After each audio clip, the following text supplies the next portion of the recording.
back onto the edge and being that center stage. Let's see if both can get a this jab. Gonna make a lot of damage and an advantage. Let's see if Pillow can grab that final smash once again. Do it off stage though. They've been fortunate they haven't got hit by any fake ones yet. Yeah. It's been all true thus far, about 4 of them. So Wrath trying to play smart to avoid this final smash and really sucking it out of her, but we're going to get it. Okay, the witch time is out. What's gonna happen here? Oh, no, no! Don't whip it. Don't whip it. Oh, barely misses, unfortunately. Okay. But push it off. Because of the whip, it pushed Wrath way off stage, and that allowed Bandit to get that edge guard. A perfect plan B. Okay. You never saw a side special kill like that, but we're gonna take it. Definitely Pillow putting back on the map here. Nice little boost here. Wrath going high. I want a jetpack. Man, the jetpack actually feels like it'd be so good with Joker the way that you use the guns. You can cover so much space and just glide over Bayonetta. That's gonna be cool. That creativity, a huge part of this item play, no doubt about it. All right, back on Castle Siege here. We've seen Pillow struggle on the stage quite a bit, having a hard time avoiding Arsene. So let's see if this short edges is going to take out Pillow stock, but avoiding the blue shell. Using, my back. I thought that thing hurt in Mario Kart. Nah, man. Bring it to Smash, just as effective. Everywhere. All right, fading out these air dodges. Wrath so good at forcing defensive options and then taking advantage of 35% already, but Arsene now gone. Let's see if Pillow could take that as an advantage and really approach Wrath and get him off stage. And one thing Wrath has done so well is you don't see him relying on Arsene to be on the field to be effective, to be dominant. That's just kind of his play in general. Somebody who's just so good at switching between offense and defense. I think that's really kind of been the catalyst of why he's kind of most likely taking the lead. Yeah, and you need that with Joker play, right? Because this match is 6 minutes long, you're going to have Arsene only for a decent amount of that. So you don't have the non-Arsene play. It's very difficult to hit this. And unfortunately, doesn't get enough on the Smash Ball, but we'll get Bayonetta's getting so many of these Smash Balls. It really is, but is it making that big of a difference? That's kind of been the question you got to ask yourself. We'll see right now, depending on how this one goes. Woo! There you go. And in the last 30 seconds, that's kind of crucial. You need to unleash the beast, does just that. Yeah, I'm pretty sure we're all tied up in points here. I mean, it always seems never Oh, say it again. Say it again. I just cursed it. Oh no! That's so big. Yeah, that was huge. Really needed to keep that lead if he wanted the death. Oh, the taunt. Sudden death. And that taunt is going to seal it. Wrath telling his opponent, yo, Pillow. What up? We done. Good night. Calling it out. And Wrath taking game 1 for North America here, for USA. I will say by a slight margin, but Wrath able to pull it together. Yeah. That was really impressive play, man. Even though Bayonetta got so many of those balls, Wrath still takes it over there. What was the most impressive part of Wrath's play to you, Rokel's? I just loved his defense play. The way that he would kind of walk up to Pillow and be like, what you got? Pillow would always throw out an aggressive option. Bayonetta, someone who's always moving, throwing out an option, side special, grabs, or heel sliding. He would always just throw that out. So, you know, Wrath just did what he does best and stayed back, hold that shield, and was ready to punish when he needed it, and was able to get so much follow-ups off of it. I gotta say, man, you know, you look at Wrath, and he's somebody who's been involved in the, the competitive community for so long. Pillow Talk, he's mostly known for his online play, so I give a lot of respect for him coming up on that stage and hanging with one of the best in the business for sure. Yeah, and now we're gonna get our 2-on-2 match here. EE, what do you think is gonna happen here? Depending on the characters that we have left from Australia, we have Ghost, Ichigo, and Seb Pro. So they got everyone in here. They got Rob, they got Ike, and they got Daisy. What kind of character combination do you think we're going to see? Well, I'd love to see Ghost. I think Ghost and Ichigo would be my pick, right? You can kind of mix up the Daisy Joker there with Ghost, and then you go and you look at Ichigo. I mean, just a pure Ike main. Oof. That's somebody, like Ike is a character who can just knock off stocks. You're able to just kind of accumulate the damage, which we already know Daisy is able to do that very easily. Good team composition developing there. That could be what they need to just propel themselves. And from what we've seen so far, I think Smash Ball has been like a very prominent aspect of a lot of these games. I've seen them more than anything. Yeah. So do you think that, Supergirl Kells, do you think they should be playing around that kind of idea, knowing that Smash Ball is kind of a factor in a 2-on-2, being able to get the Smash Ball and do that huge area of effect kind of move with your final smash? Do you think their character selection should kind of revolve around that kind of idea? For sure. I mean, looking at their characters, not only to plan who's a better team, but this Smash Ball who's been appearing so much definitely should be planned. Okay, which character do we have that actually does have the best, you know, chance at not only using the smash ball, but actually chasing the smash ball. Because I feel like we've seen Zero Suit Samus and we've seen Bayonetta, who has been really taking advantage of getting those smash balls because they have so much movement options. So I feel like that's definitely going to be a play that they're going to have to do. Right. And going into this tournament, we got to keep in mind that Australia did use one of their substitutions. They can only have one more substitution for the rest of the tournament, and this is just the seeding round. So there's a lot of matches left to play, as all of them will be returning for the semifinals based on how the seeding goes. And EE, what are your thoughts going in this next game? I mean, you kind of got to imagine, again, it just came down to confidence, right? How confident are we? Pillow Talk probably stepped up and said, look, you know, put me and give me an opportunity. And I think he did tremendous. You know what I'm saying? He did not get blown out by any stretch of the imagination. But now it is on to the 2 teams. Fountain of Drink. Love this stage. Oh, man. Oh, I love this stage so much. I was so excited that it's back. Look at the water. Oh, my gosh. It's just a beautiful stage. It's home, baby. But who is home here? Sev Pro goes showing that they are here to stay. This is the Rob that I was talking about. We're going to see already putting in that edge guard, controlling the center stage. Notice how he's on the ground constantly and just really maintaining his control with the gyro. I think that's going to come into huge play here, definitely for Team Australia. And as a Rob man, Sev Pro was mentioning that he's already like very familiar with items because he's got to use the gyro so much, right? So he's like very good at using the items to his advantage and getting the advantage in the situation. So I'm curious to see how this one goes. No doubt about it. I mean, you can already, again, you know, Kels, you highlighted how Joker is just that much more effective in a doubles environment because of what you get off the teammate as well. So I think that's going to be a tremendous advantage for them going forward. Okay. Little Keep it pause. rolling. It's all good. Someone had Mitch. Keep it rolling. It happens. Okay. But looking here from North America, we got Colt and Devontae. Devontae's Wario, very good at combos. He's the type of guy that once he is in, he gets that damage done. And already showing it, Sev Pro and Ghost already at 100 and so each and almost taking the stock too. Yoshi loves to just come in and take those stocks. Yeah, from what I've noticed with the USA team, Poltergust has he's pretty good at offensive mix-ups. And Devontae, on the other hand, actually was pretty passive with his aggro. So I think this is going to be a really nice team dynamic. You'll see a lot of bait and punish from Devontae. That's kind of like the way he likes to play his Wario. And obviously, you know, you look at the stage we're on, it's been very effective thus far. Trying to really put a dent in this Australian team thus far. Yeah. Yeah, Rob, though, such a heavy character. So hard to really throw off and even get to. Look at him on the edge just chilling alone, not really worrying about what's been going on. And are we going to have a combo? No, Ghost trying to follow it up, but does chase Yoshi, and Poltergust going to land safely. And with the item that Ghost has, he can actually keep pushing forward pretty well because his back is completely shielded there for a while. So a lot of people were just kind of avoiding Ghost. He got a lot of damage off of him. All right, nice up smash coming up from Sev Pro. This man has not died. Yeah, his stock has definitely been getting plenty of equity, no doubt about that, and just continues to be just an offensive force. Now, I was almost a little bit worried, like, how his combo game or his effectiveness in general would be in this doubles environment. He has been flourishing as far. And also, when someone has high percent like that, you can kind of play around the opponent's team coming at you. You know that they're going to be gunning for you when you have that high percent. Yeah. Play just a little bit more defensive, and Rob is super good at staying off stage, too.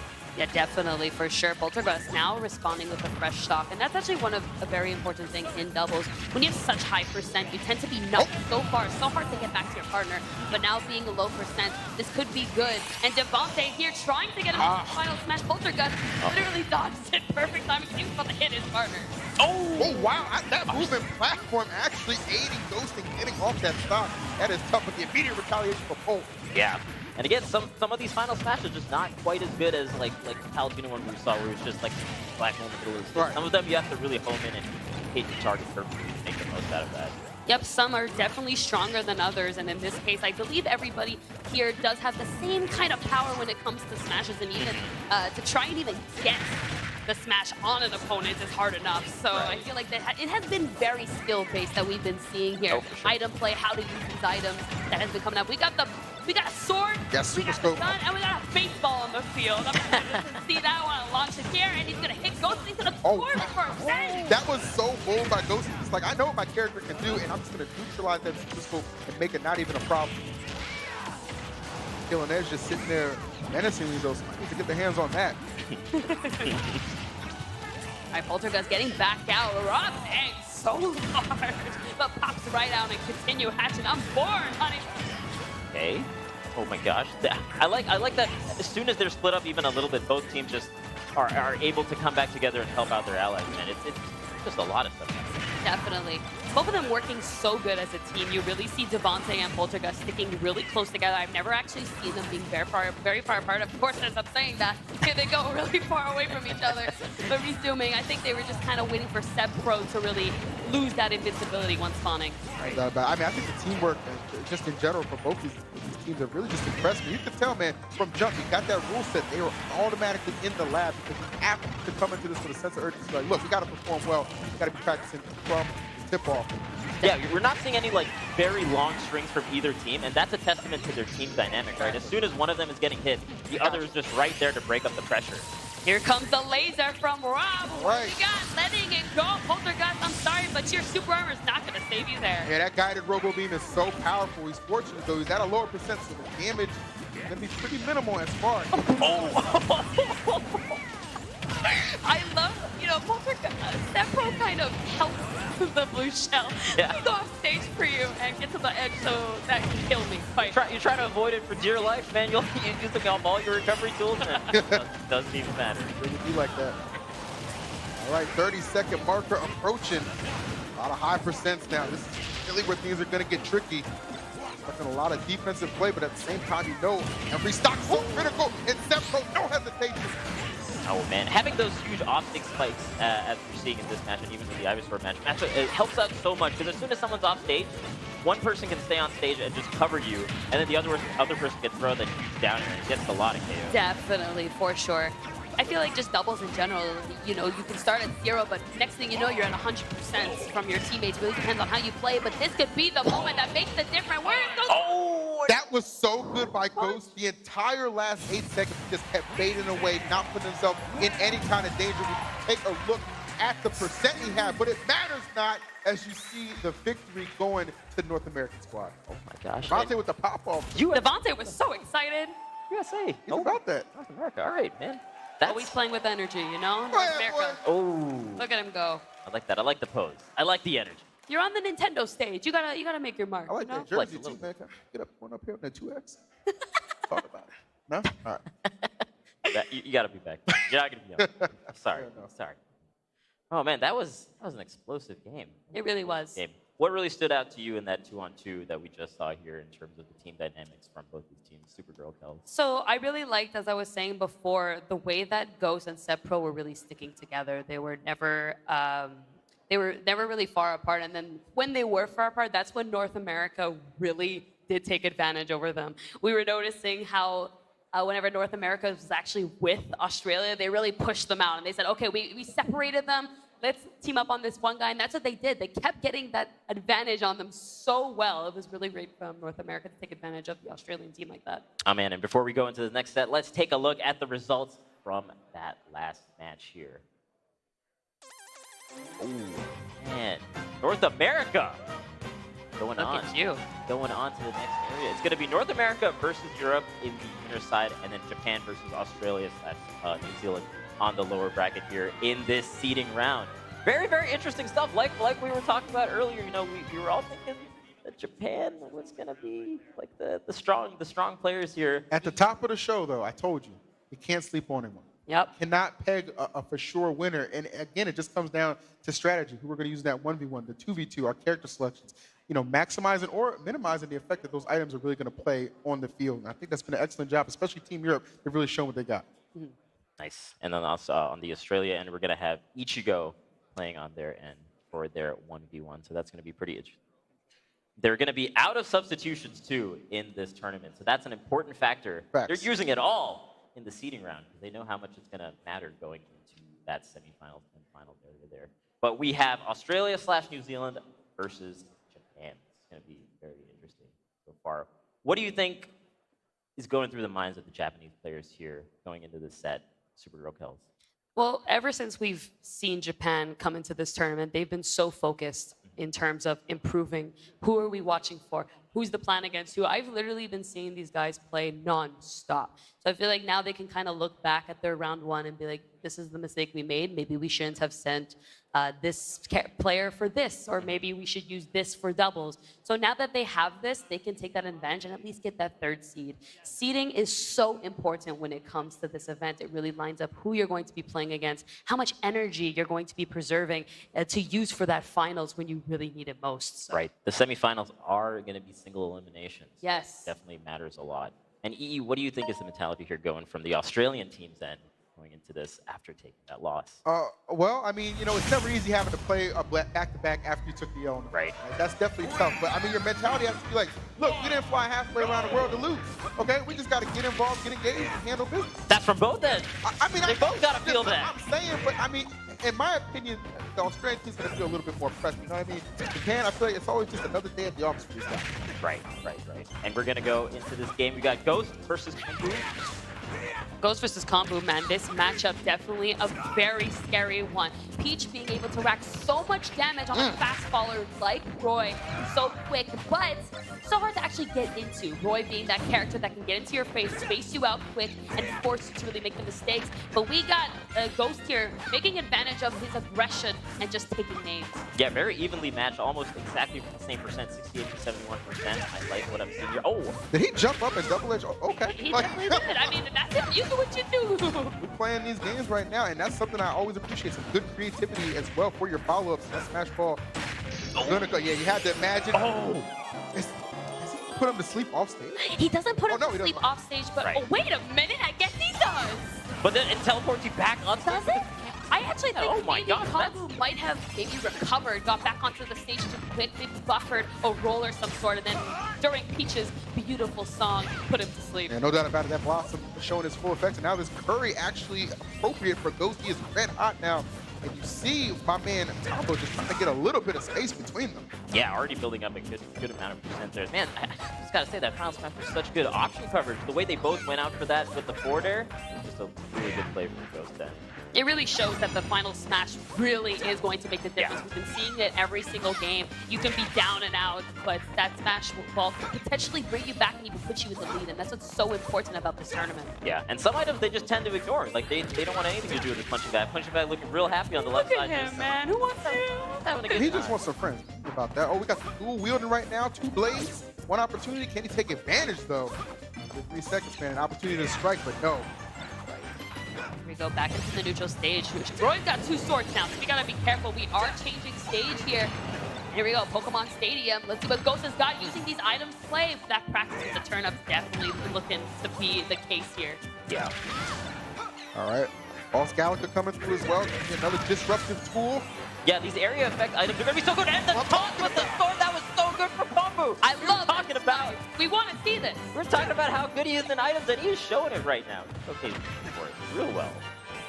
All right, so here we go, back in the center stage, and we got a full stock too, but target smash, a little bit questionable, but we'll take that damage, and now we got Ghost swerving around the smash ball, guarding it like it's time. Yeah, I think that's the play, right? You gotta protect what's yours. All right, Roy needs this, man. This critical hit could really help him in trying to mount this comeback thus far. Yeah. Approaching at the halfway marker, 3 minutes on the clock. It looks like he wants to tap on just a little bit more percent, just in case, to make sure that this final smash KOs, but Ghost is doing such a good job with the float and staying above Roy, but that also has its own danger, as Roy can do those up airs. Recovery attempt, and that's going to free up the smash ball as well. Well, this is deja vu. Yeah, this happened on the right side over there. Yeah, just on the opposite day, it's fine. Oh, man. This has been a nasty display from Ghost thus far, man. Yeah, 2 minutes and 30 seconds left here in this game. I do love the way Kombu is playing in terms of waiting for Ghost to actually put out a float. Whenever he's been putting out a float, that's been Kombu's play to really throw those items at him. We saw that with the sword, and now we're seeing it again where he's really baiting these floats and then taking advantage with the bears. Yeah. Very good point. I almost feel like some of those opportunities are kind of few and far between, just as solid as we've seen Ghost play just overall. And overall, it feels like Ghost is kind of adapting to what you're talking about and staying a lot more grounded with turnip play and then just trying to shark Kombu with these backwards uppers. Definitely. Throwing out that turnip there, that down special with Toad. Expecting Kombu to be quite aggressive, but this one time moves back and just kind of resets himself and says, okay, how can I actually get in and get the piece back into the game? Oh man, keeping center stage during this stage transformation is also very important. That stage morph coming right in time.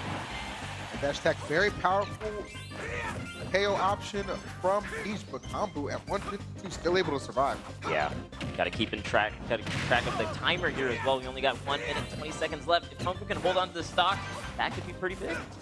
For sure. I definitely think Kombu, slowly but surely, is adapting very well. He's really adjusting to the way that Ghost is playing. As you said before, though, Ghost has been changing his style as well. So it's really just being in each other's head, and let's see if we can get the edge guard that he needs. Kombu, if he can get that stock, that's going to be huge. Let's see if we can get this Daybreak as well. You see Kombu, well, he had, in that moment, assembled 2 of the pieces, Ghost with the 3rd one, but that has now been removed. Yeah, when the timer goes a little bit low, you'll see the person with the higher percents go a little bit more defensive. That side B was really great from Ghost there. But now, with the float and the aerial tools that Daisy does have, it could be a little bit difficult for it to KO. Oh, that thing is about to blow! I've never actually seen it interrupted mid-hit like that. That was pretty gnarly. Yeah, just 30 seconds here. Will you get the KO on Daisy? All right, Star Rod for Ghost.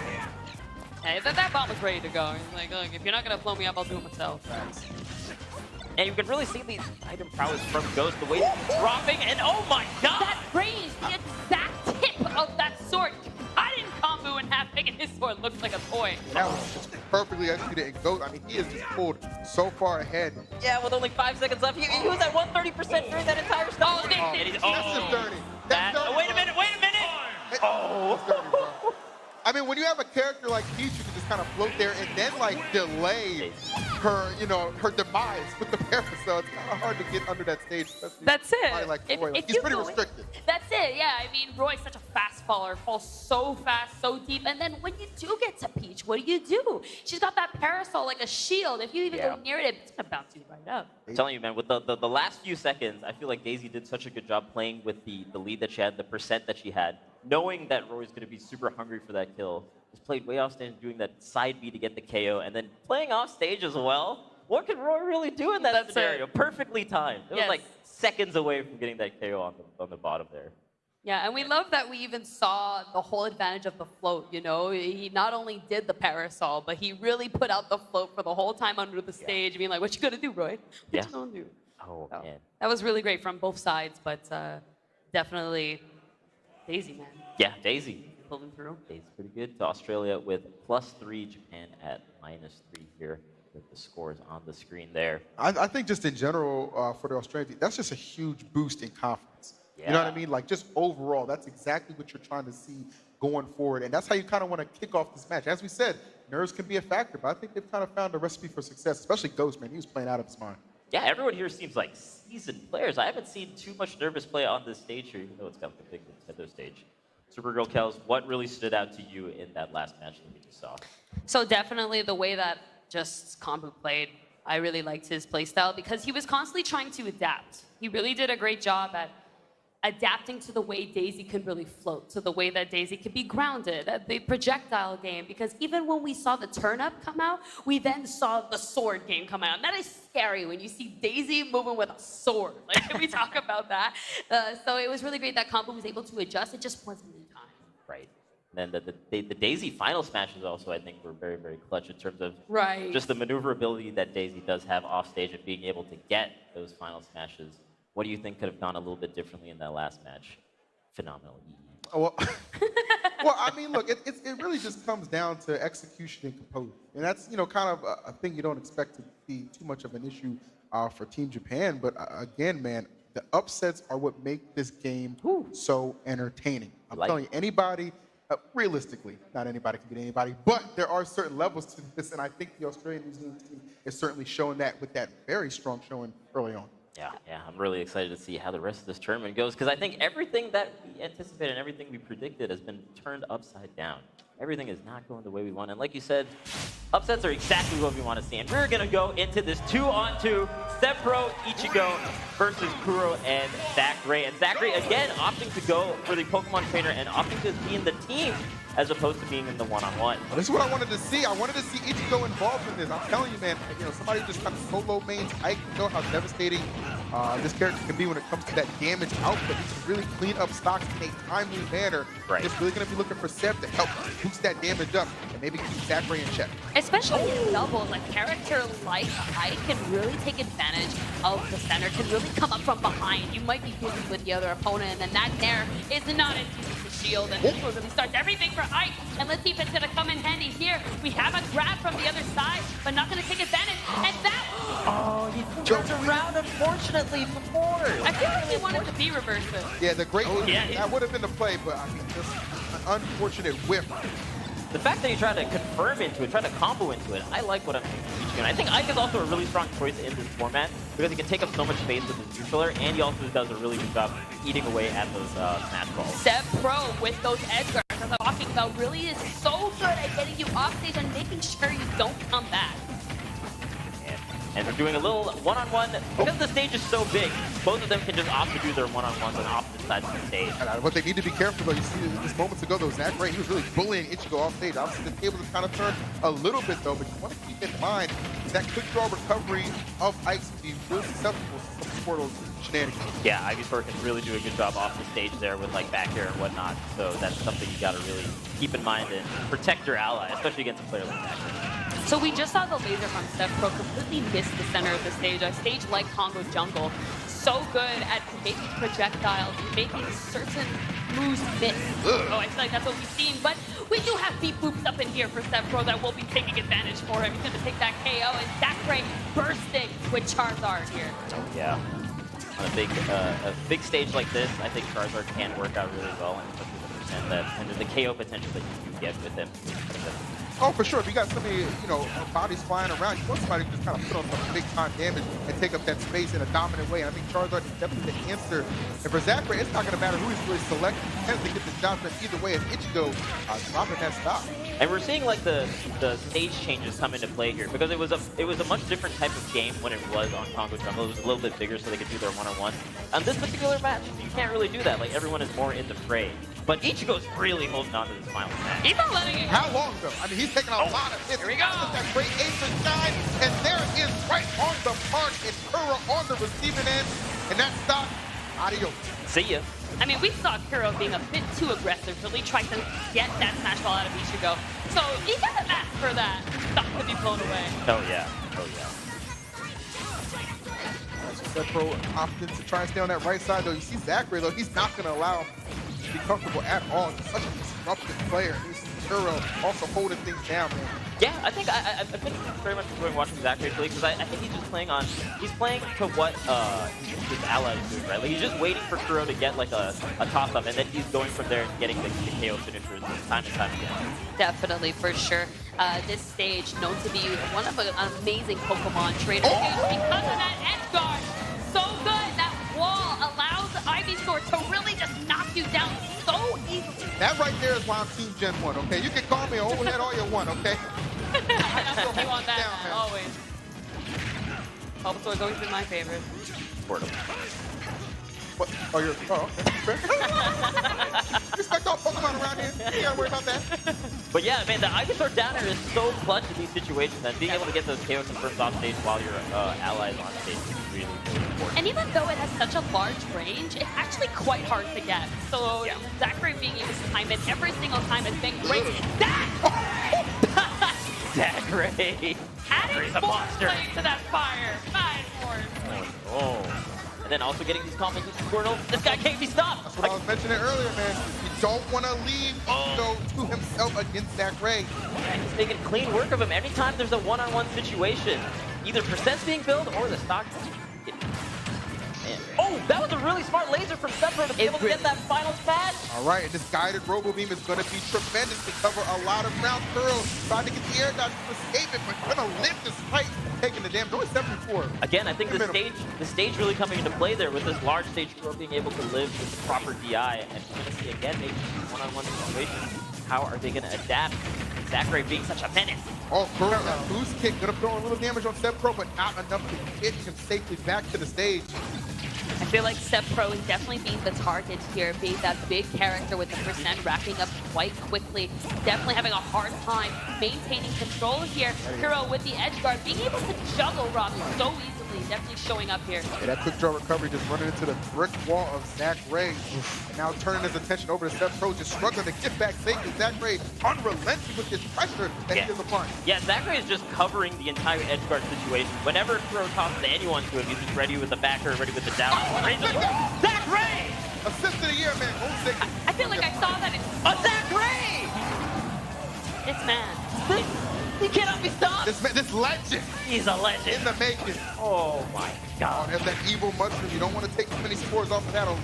Reverse how your controls go from left to right. He's still going. Ichigo is experiencing right now. A little vertigo. Why does this Ivysaur have infinite PP? What's going on? You shouldn't be able to put out this many moves. Oh my God. Give him a taste of his own medicine. Okay, for the last couple seconds here, not going to be able to get the side B. I don't even think it mattered. Yeah, I feel like that last minute, Zach Ray just turned something on and just... Flip that switch, man. Yeah, I don't know. He got some stone in his pocket or whatever that just pumped up his Pokemon. That was looking more like a Venusaur. Honestly. Man, that's crazy.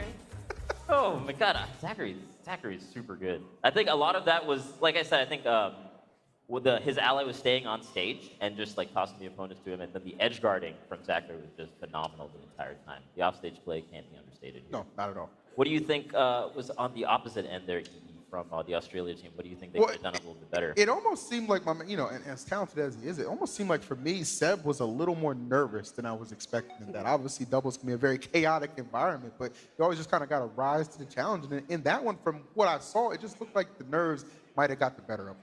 Right. Supergirl Kels, what do you think could have been a little bit different there from Australia's end in that previous game? I think they were being too aggressive. I really think they were forcing themselves off stage, really trying to chase this Venusaur and really trying to just get that edge guard as quick as possible. They kept going low, and then Zachary just kept popping them down. In general, they were just really pushing themselves into their face, putting themselves in positions they just couldn't get comfortable in, and lost the stock for it. So. Right. But still got to give a hand to them. That was an incredible set that we just saw here. But up next, we got the winner's side of this seeding bracket. We got Europe versus North America. Let's go. Oh, man.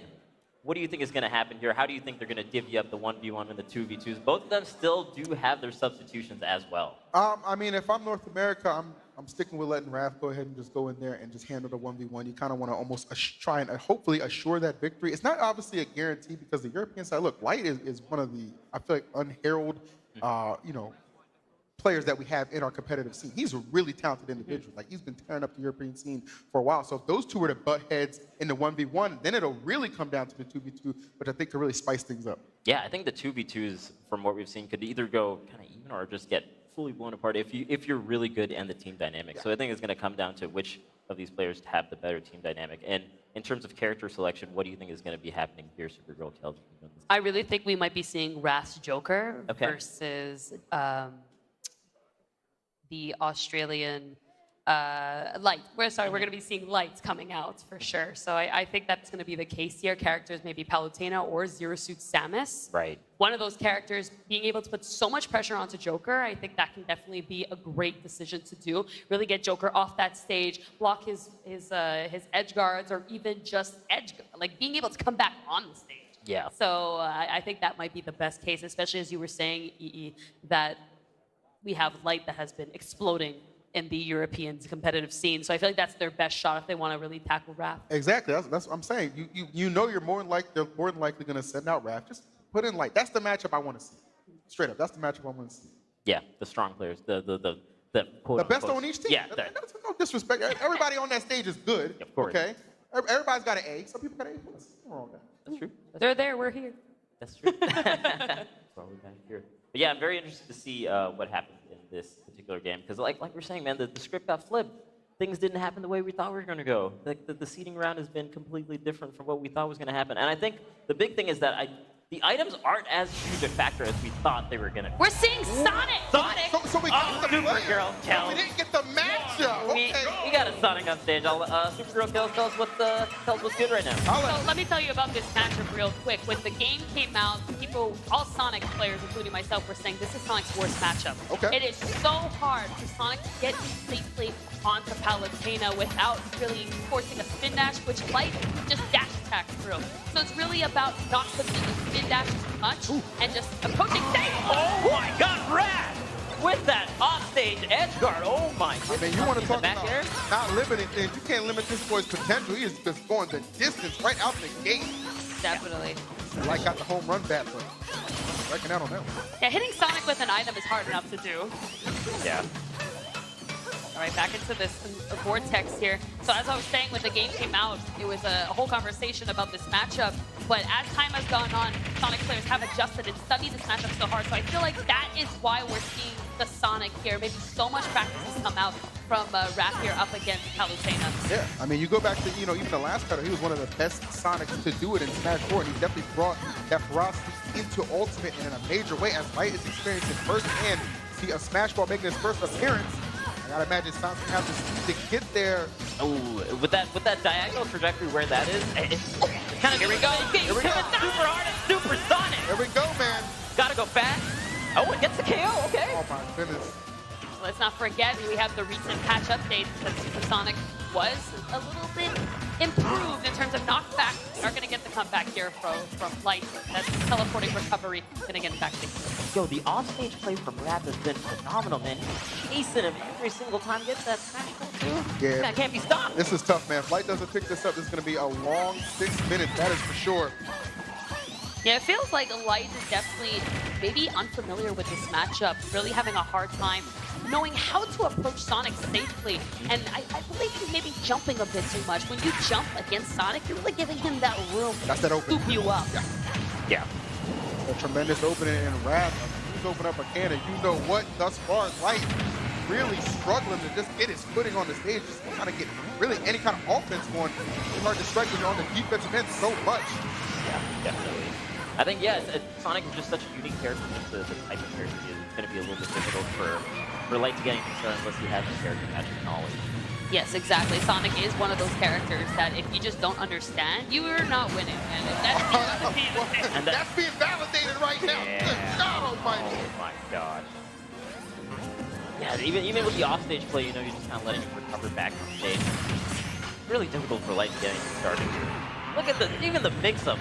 Did that and whatnot. Oh, the item actually really helped me out there, being able to get that back air being shielded after all. Definitely. And this stage also really helping out Sonic. The stage where you can actually go through the middle and even under and over. And Sonic having such a linear recovery, this really helps him out in terms of where is he going to land? You got no idea. There we go. That's steal it out. I'm glad to see that, you don't want to waste your Smash Ball in that situation, but now it's like, okay, you got an opportunity to bring things, give yourself an opportunity if you can confirm with this black hole. Yeah, I think that's one of the stronger final smashes here, getting a few nairs and gonna just throw it out there. Such a good Smash Ball. So hard to avoid. It's really good. But you saw what Light was doing. Like, he didn't want to do it right away because he knew he needed more damage. But I guess in that situation, he didn't want to risk getting run down and having it knocked away. Yeah, I mean, with 2 minutes left, you gotta make something happen. You gotta get momentum is also like an important factor, right? Like, even if you may not get the KO, at least he's got way more momentum. He's playing a lot better than he was in the first couple minutes of the game. Being able to really use those side Bs and whatnot. All right, I love the way that Light is adapting. Oh, that's not going to kill. Oh, you thought. Looks like Sonic's out, but he's just around. Don't worry. Oh, man, you see Light just trying to create any kind of opening. Going for the hard read with that one. Okay, Needed that. there you go. All right, but Raph still firmly in control. We are under 2 minutes to play. Here we go. Here we have another edge guard from Raph. I feel like Light has been adapting. He's been doing a definitely better job. Almost a kill. If it was a nair, it would have done it. But in that case, up there, being a little weak. This guy's swinging for the fence. Trying to do his best Nest impression, but not able to connect. Here we go, back onto the center stage. Light, got time to juggle, and if you have something in your pocket, it is time to take it out and throw it at this hedgehog. Yeah, man, with just 1 minute remaining, what does he make happen? Just throws the home run bet instead, and then throws it on stage, because he doesn't want the item shenanigans to be not in his favor. Can we get a Sonic baseball game? We can talk about it. Talk about it. Supersonic, though, making another appearance. My man Light just trying to go low. Oh, man. I mean, all things considered, minimal damage. Like, Yeah, seriously. And honestly, it took them time, too, I think, which is very important with just 1 minute remaining. A long little cutscene like that is very good. Not going to connect the fair, but we'll get the second one. Such a great tech chase here. Another edge guard. Sonic Swirl right now. Looking good. So clean. But here we go. Light's finally starting to get his footing. He's chasing where Sonic's going to land, but does lose it to the back air from Wrath.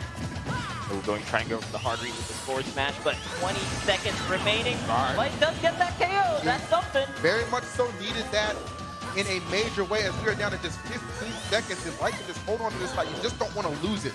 It's really what it comes down to. We know something about Wrath. He is so good at maintaining control and just running. They're just going to let this one run out. Yeah, they know. Yeah. They know. Yeah, no doubt. You got Wrath at 1%. I mean, He's not look, going anywhere. Let's keep it real. At parts of that match, it was looking uglier than the Sonic movie, okay? I'm just keeping it real with you, okay? It's getting reanimated. Come on, he's getting reanimated. Yeah, but, you know, the problem with that is my man Light doesn't get a re-opportunity at that match. You're right. It's bad. You're right. It's bad. Ew. It's very, very bad. I like that. Going into this game 2 now with the 2-on-2. Very excited to see what is going to be happening here. But I am actually going to be subbing out the man Jordan Kent. Had to give this man a break because he was doing Splatoon. He was doing Mario. Holding it down. This man, doing everything. what a But legend. Thank you so much. Thank you so much All for right, joining me, we'll, man. Thank you. we'll DLC you later. Bye, Fish. Take No, care. seriously, leave. No. Yeah, get out. Seriously. Just playing, Wow. man. I love Fish. He did an excellent job up here. No doubt about it. We got to be friends after this. Of course, man. Go make the Sonic baseball game. All right, so EE, what do you think happened in that game 1? What do you think was really the reason why Wrath was able to clutch that? Doing so well, just holding composure the entire time. It was the hot start. Again, you got somebody who comes and is well known from the competitive scene. He's not going to get nervous when the lights are on. And, you know, we just saw that for the most part. Light, I want to argue, though, no knock against Light still, but I think some matchup inexperience played a huge part in how that one developed, especially early on. For sure. Yeah, what do you think against Sonic? Because you were saying that Palutena is Sonic's perhaps worst matchup. What do you think the Palutena could have been doing a little bit better to combat against that Hedgehog? So that was the beginning of when this game came out, definitely. Right. Everyone was very used to how Sonic used to play. He's very different in this game. They've adjusted him a lot, so he kind of has to change his whole play style. So as time has gone on, Sonic has gotten a lot more comfortable with the Palutena matchup. Don't know if it's now his worst or not.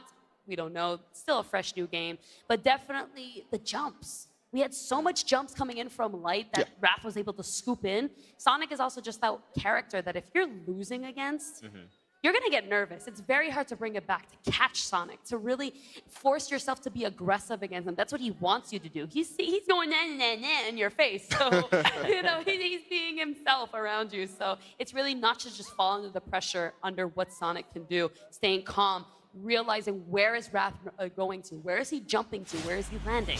So taking advantage of that is very important. And that'll be it again for me. Thank you so much for joining me. No problem, Vish. Thank you so much. Let's get onto it.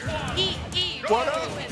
Robin versus, and Sir John with Poltergust and Devontae. This is Europe versus North America. And no doubt about it. I mean, look, Sir John was absolutely spectacular in the first outing we saw, and that was only in a single setting. So now we're mixing things up a little bit, putting him on a doubles field, and I think he's going to do quite well. Devontae and Polto, they've already shown they have the good team chemistry, and we'll see if that'll be enough to just kind of halt this European team in their tracks. For sure, yeah, you were talking about this chemistry. This is the first time we're going to be seeing the chemistry from the European side. But Robin definitely had the chance to actually team with him. He definitely has great experience, such a good job at sticking with his partner. But a slow character like Peach, don't know if he can really stick with Sir John. Taking a lot of percent right now. That fight is so good to just clean up that stage. Yeah, no doubt about it. I mean, that's kind of going to be, you know, the caveat, right? We already know what Peach can do in singles, but in doubles, it is a little bit tougher of a field, you can argue. And I do think the Devontae and Polt, they have the good mobility as well as some strong KO power behind them as well to really hold things down. Definitely, for sure. Devontae now, we had Poltergust just healing for a little bit too. That's going to help Yoshi, a very heavy character. Will not go out that quick, and I think that percent that he heals from actually saved Poltergust, but it's time for that. Right on cue as well. They needed that. They're going to nice little charge up. Why not? Back to back, those stocks falling off the rack. Well done for Robin. Really keeping his team in this. Really love how, you know, it's Sir John just kind of taking a nap real quick, you know, refreshing the hand. taking that snooze, being able to heal a little bit, so good stuff for him. And now we are resetted. Poltergust, Devontae here. A new fresh stock to see if they can take Surge on stock, and as I'm saying that, it's going to drop Poltergust. So good at running in and taking out the stock. Actually, I love what Robin did in that situation. Did not even opt to just focus on that smash ball. Tried to go over and help Sir John. Came over a little too late, but that goes to show you, man, they're definitely playing doubles right now. Nobody in it for themselves. For sure. I think they've all realized that that was a fake smash ball that could have caused heavy damage to not only the opponents, but to themselves. So no risk here. Definitely want to play the safe game. This is Europe versus North America, so a lot of them have a lot to pull that back. It's so strong. That cleanup by Bolt was sensational. Yeah, you always feel like you can avoid that back air, but that little back kiss up to Yoshi's tail is a lot bigger than what people will look. All right, going for the bike, not able to connect on anyone specifically there. Both trying to land safely, able to do that, and then immediately go back in, put on that offensive flurry, which he has shown off time and time again. Even at 116, man, showing no fear. We're seeing the team plays coming out from Robin and Sir John right now, both of them kind of hitting the opponents back and forth, kind of creating like a ping pong scenario, and we are going back to bed. And no, you need those 8 hours of sleep. No doubt about it, man. Somebody who got some rest as well. Jordan has joined us at the desk. Good to see you, my man. Hope you're feeling good. Oh, EE, it is great to see you. Kel's great job as well, too. And you look at the mayhem, that is 2-on-2 right now, but you look at the ability of certain characters like Yoshi and how well he's able to move in the air here. Kel's certainly able to put a lot of pressure and maneuver around the stage here. Yes, definitely, for sure. Yoshi, that character, as you were saying, has great momentum, has super armor. Super armor, basically, these frames within the character's movements that make him quite invincible. He might take damage, but no actual knockback, which allows Poltergust to really get anywhere he wants to on the stage.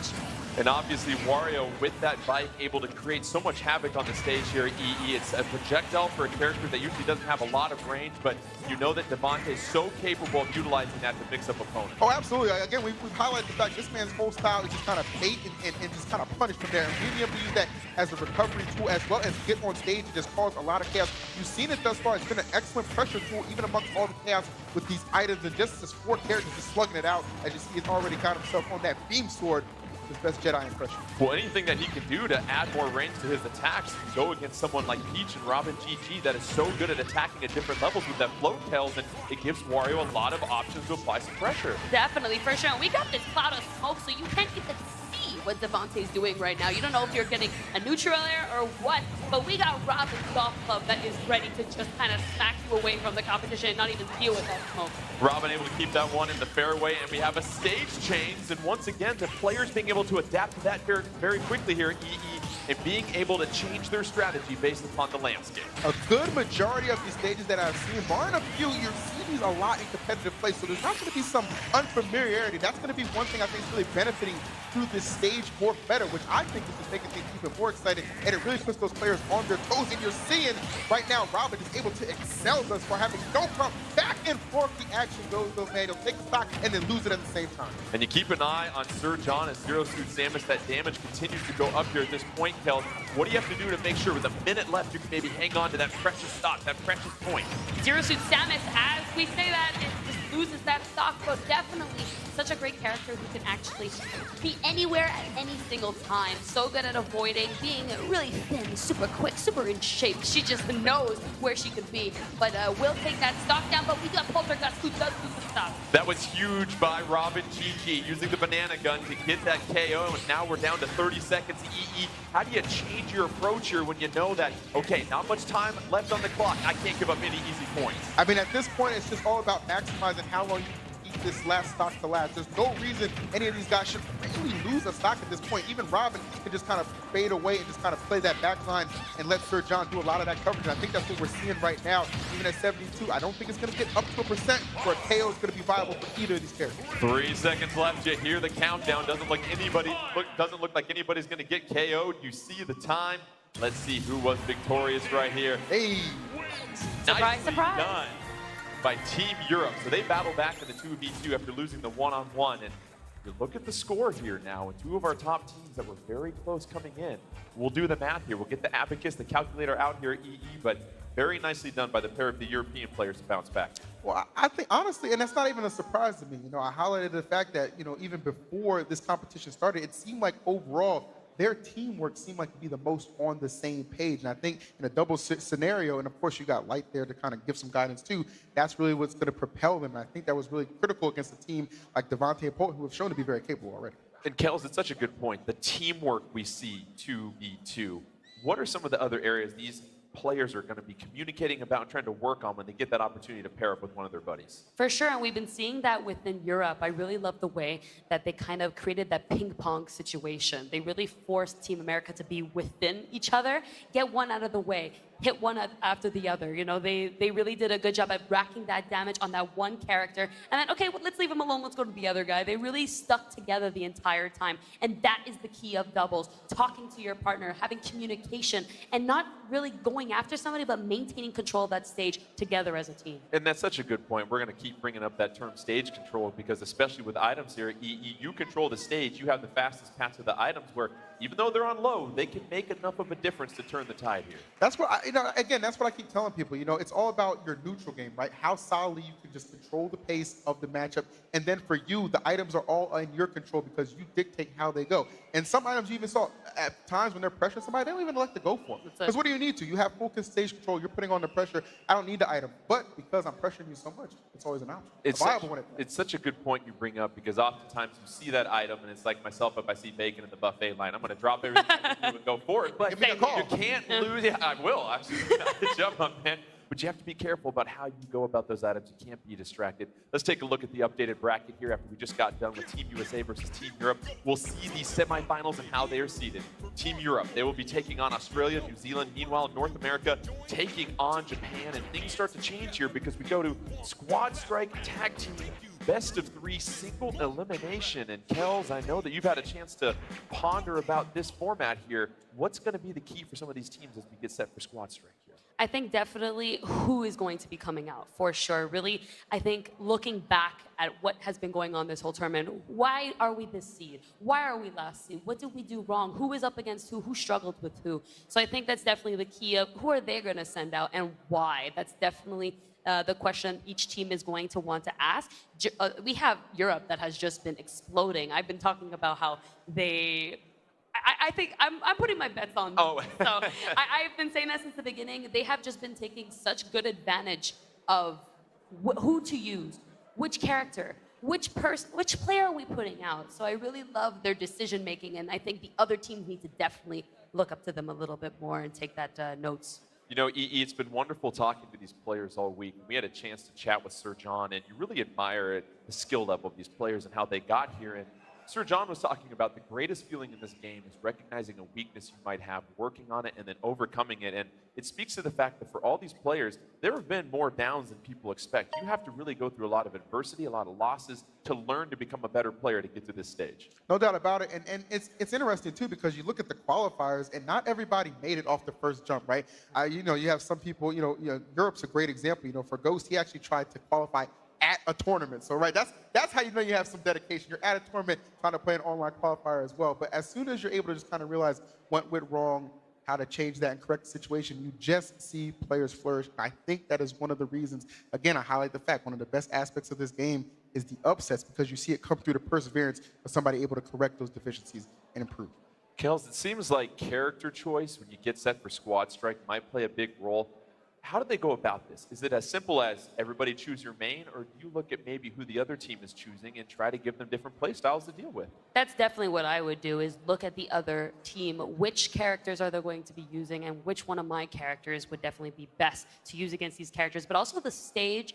And now we have items, so item play. Which characters do we have would use these items to the best advantage as well, and who can get to that smash ball the quickest? We've been seeing this entire tournament how the smash ball has really been changing that game. So I think that's going to be a huge factor for sure. And you're going to have natural differences in play style anyway. It's a different person controlling a different character every single time you take a stock. How important is it to play the percentage, the score and scenario game where you're looking at your percentage versus what they might have when they come in, so you make sure that you continue to always have that advantage based upon how you guys are doing? Well, it's hard because a lot of times nerves can play a factor. You see that percent starting to build and starting to mount. You get a little more careful with your movement. I think, honestly, overall, the best way to maintain, composure. It's really going to come down to that. And that's why I think it's so important when you put people in a 3v3 environment like this, you have to have that good camaraderie with your team. They got to be keeping you engaged. You just kind of want to galvanize the troops and just handle business. What's interesting is you oftentimes see teams save their strongest player for their third and final stock. It seems like if I know that great player's coming up here, Kels, I want to make sure I at least have somewhat of an advantage going in. I don't want to empty everything in the tank and then get stuck with their best player here at the end. So how important it is to get off to a good start in Squad Strike? Definitely a great start. It's going to build up, as you said, confidence and even just not to be too nervous, and just the advantage of which character is what, you know. So definitely we were seeing Wrath versus Light before, and we were talking about how those are the top picks of Europe and North America. But we saw Light get, let's just say, a little trampled on. But maybe another player on Team Europe could have handled Wrath better. We don't know. Maybe somebody on the team could be higher up, but they might handle Sonic better. So it really comes down to that as well, of who can handle this character the best. Team Europe taking on Team Australia, New Zealand. Let's take a closer look, and here's some more from our friends from Down Under.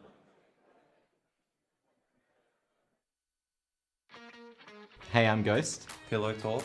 Seb Pro 101. Ichigo. And we're the team representing Australia and New Zealand. I just love the community. It evolves over time, you know, people come in, they come out, but I think it's just the community that keeps me playing the game. The Smash community is actually incredibly accepting. It brings people together that share differences.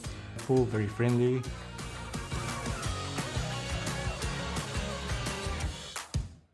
You hear that word that makes you feel all warm and fuzzy inside, community, and you both are obviously big parts of the Smash community.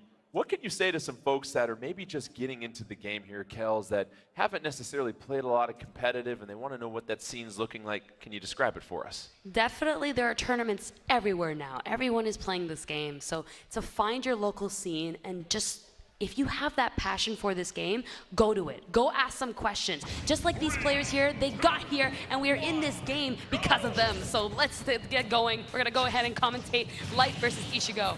Here we go. Team Europe in red, Team Australia in blue, and EE. You see the characters chosen. Any initial thoughts on what we see here at the bottom of the screen? Well, you know, I'm not too surprised about the Sheik, the Pit decision, though. That, to me, definitely caught me off guard. But I tell you what, I like Pit's ability to really, when you get off stage, just survive. That is the name of the game. And you can almost argue, too, that lightweight of Sheik, oftentimes we see it can betray her at times. Even losing stocks as early as like 80%. That is not what you want to see going forward. And I'll tell you what, this Death Scythe is not going to make things any easier if he's able to connect a solid hit. Have to be careful not to get above 100% with that. And Kels, you look at Light going with Sheik. Sheik, a very combo-heavy character, going to have to land a lot of hits here in order to rack up that damage. Of course, though, we do have smashes and these stages. These stages are also very, very quite small on the edges. So because of that, it will give an advantage to Sheik's kill power. And we saw that just now. And the combo game is just going to keep racking only 68%. An easy hit to go up here to bring Ike to the exact same percent quite soon. Best of 3, and as we say, very nicely done by Light and Sheik, making the most of that one stock advantage right now. And you've got Ike character EE that's got some nice large hitboxes and a lot of those safe neutral attacks coming in. No doubt about it, a lot of good hitboxes, but when you're actually able to connect, the one thing that we've seen so far is Light has just been almost debilitating with this gameplay, not allowing anything to go the way of Ichigo. You saw him even for a moment had the smash ball, getting it knocked out. For Light, it's not about the smash ball. He's doing all that himself. Oh, how about Ichigo? Well-placed power block, able to connect and send Light to the top of the screen. Here comes Palutena jumping in right now, and we've noticed before, Palutena gonna love to try and grapple. Very mobile character as well, too. If you're Ike, this is a point where you just gotta try to hang on and get as much damage racked up as you possibly can. For sure, Ike's such a heavy character, wants to stay in the game for as long as possible and get that damage. That smash ball looking scary, but Ichigo's Ike, you're not gonna take another hit, and now we are down to the last pit here. Dark, but let's see what he's got. But Palutena showing that he and he's like, I'm showing you that I am your angel. One of the best smash attacks in the game. Then the X-Bomb connects as well, too. So you look at Team Europe, 2-1 stock advantage and plenty of life as well, too, EE. You just have to play smart and not give Ichigo Australia anything easy here. No doubt about it. It has been anything but easy thus far. Light has been putting on an absolute clinic. I mean, you see him just kind of dominating. He still has a whole nother character in the tank. Meanwhile, this Dark Pit looking like that stock is on borrowed time, barring some kind of miracle, and that star is not going to lend to that. Ichigo trying to mount a comeback, got a steep hill to climb. Light, and that will do it, the KO, and Light shining bright in that matchup right there. Very nicely done, giving some momentum to Team Europe as they get set for their second match here. And what we really saw was the ability of Sheik to disrupt everything that Team Australia and Ichigo was trying to do. Definitely. I mean, any sword character, Pit, like, really does a great job at baiting and punishing, not actually committing first, but fading back and forth, where Sheik is a character that just gets in your face and gets that job done. So I felt it looked so hard for the sword characters to really land and find that footing.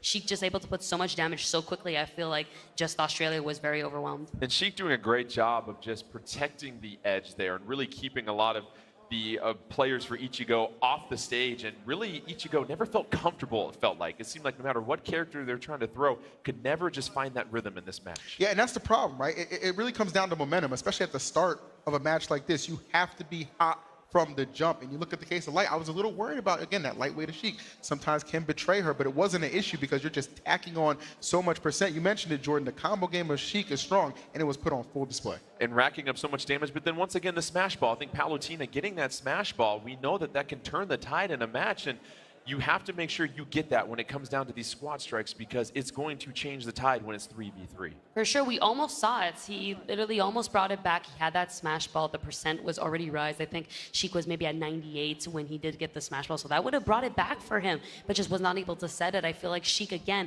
so much hits, so fast, was able to just suck that smash ball out of him and really just say, hey, like, this is mine, you know? And EE, what's interesting is you go from Sheik to Palutena, definitely a difference in playstyle there, but on Ichigo's side, you had Pit, Dark Pit, and Ike, and really just 3 sword-wielding characters, so not much variance there. Didn't really have to force Light to adjust too much. Well, I think the main thing, too, is the fact that, you know, Pit and Dark Pit, I mean, that's pretty much, you're almost one and the same at that point. So if I'm Light, I'm just thinking, okay, well, I'm going to play the matchup almost identical. And we saw from Open and Tip, that was enough to just propel him ahead so far that the Ike just, there was no real difference to be found there, unfortunately. Well, as we said, Team Europe taking on Team Australia, New Zealand. We heard from Australia, New Zealand. Let's hear from Team Europe.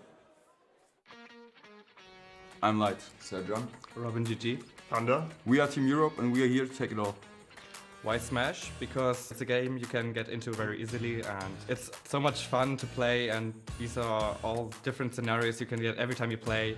It's made like for every age. Doesn't matter how old are you, even people who are like 40 still enjoy the game, like my mom or me. I started playing with 6 and 26 now and it's still super fun. I appreciate the video editor showing a shot of me when he said age 40 playing Smash. So thank you. Come on. Got a couple more years till that. Unbelievable. Who do you got to give 10 bucks to around here? But you look at Team Europe, and you've been high on this team all tournament long throughout the week, Kels, and they are certainly demonstrating why they are a force to be reckoned with. For sure. I mean, I had a chance to play every single one of them. They're all extremely passionate players. Not to say that none of them, the other ones are, but they have just worked so hard and so underrated. I feel slept on. So because of that, they just come so prepared, and we're going to just sweep under the rug, you know? And Kels, I'm going to toss it right back to you. You see the character choices. Robin GG taking on Seb Pro. Your thoughts? So Seb Pro, we know him for his Rob, now opening up a Pokemon trainer. Very interesting. I know about his Inkling, so he's got that in the back for sure. Very big force to be reckoned with. Squirtle coming to handle Peach here. Definitely a great choice. A character who can really space out, get into your face, and get that damage on. Almost the down air coming in, but just a little bit misspaced. And switching to Ivysaur, what are you typically seeing when we see these Pokemon changes as Pokemon trainer here, EE? Well, I mean, for Ivysaur, it's, look, you do such an excellent job, even at those mid percents, really just being able to find even kill confirms when you get up to the higher ones, too. You obviously know Squirtle's great at low percents. Charizard can bat up, clean up for the higher percents, but Ivysaur just falls in perfectly to that good middle weight, and almost can be a caveat too if you're Peach, because that's good combo food as well, depending on how things shape up. Ivysaur with some great zoning tools as well too, trying to use that POW block to its advantage right now. No luck right there, but Robin GG over the 100% mark as we get rolling here. Ivysaur trying to pick out Peach from the air. Peach doing a good job of dancing around the skies here, Kels. Definitely, for sure, but will get launched into the blast zone. Peach, a character who likes to stay over her opponents and really try to make that damage with her tiptoes, but Ivysaur will just be ready to hit you up. And here comes Wii Fit Trainer. Showing Ivysaur needs to get fit. Wii Fit Trainer with the smash ball, able to apply a lot of damage there, but Ivysaur still hanging out, still staying alive. This is what we talk about, EE. These moments in the match where if you're Ivysaur, you can rack up some damage on Wii Fit Trainer. You put your team in a really good position. Oh, absolutely. And then you got the big body of Charizard coming out right now, too, so you already know he's going to be able to survive a little bit longer. So if I'm Robin, I'm thinking that sense of urgency, it might start to pick up just a little here. And you see already, it looks like he's electing to stick with Ivysaur and Charizard as his main go-to, but Robin says enough of that, get him out of here. Robin GG doing a great job of stabilizing this match. Seb Pro going to go with Inkling at this point. You see the bomb shoot racing around the stage, have to be mindful of that.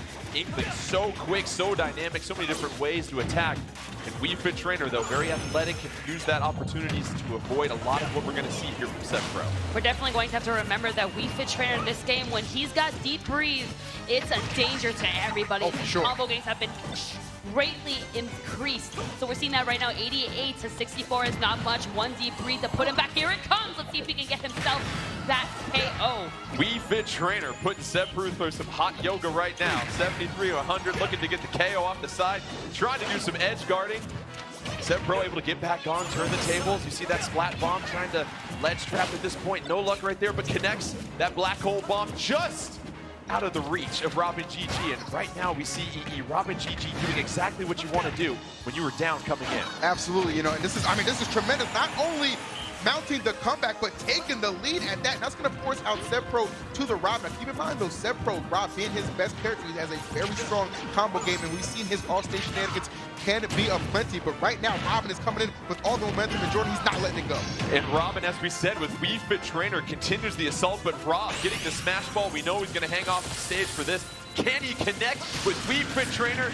Does. Let's go ahead and move on to the next stock. We know what's happening there. And in comes Daisy, and Rob doing a fine job. It's only a 21% difference, so this is anybody's match here, Kels. And he really needed to get rid of that Wii Fit Trainer because he was having such a hard time dealing with it. I feel like he was learning on the spot about that matchup, finally getting rid of it, and now that Daisy is out. A character that a lot of people need to know if you definitely want to play this game competitively, a very strong character. And Rob being that character that racked up so much damage so fast from a safe distance makes it hard for Peach to really get in, or Daisy as well. Here comes the Hokatate bomb. That's going to control part of the stage here. Seb Pro going to have to be mindful of that while handling the aggression coming in from Daisy.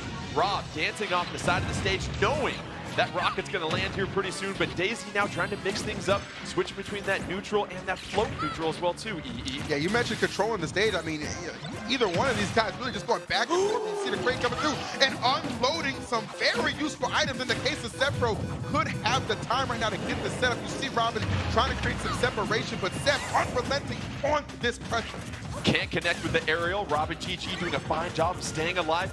Both fighters getting close to that KO range. Daisy, nice little grab, down throw leading to a combo. Can't connect, but you see the fire bar and the X-Bomb on the stage. That could turn things around here, Kels. It definitely could, and here we go. We have the X-Bomb up in place. It has been set up. I love the angle that Robin went into. Definitely trying to keep up the pressure, but a bit too aggressive will definitely cost the game.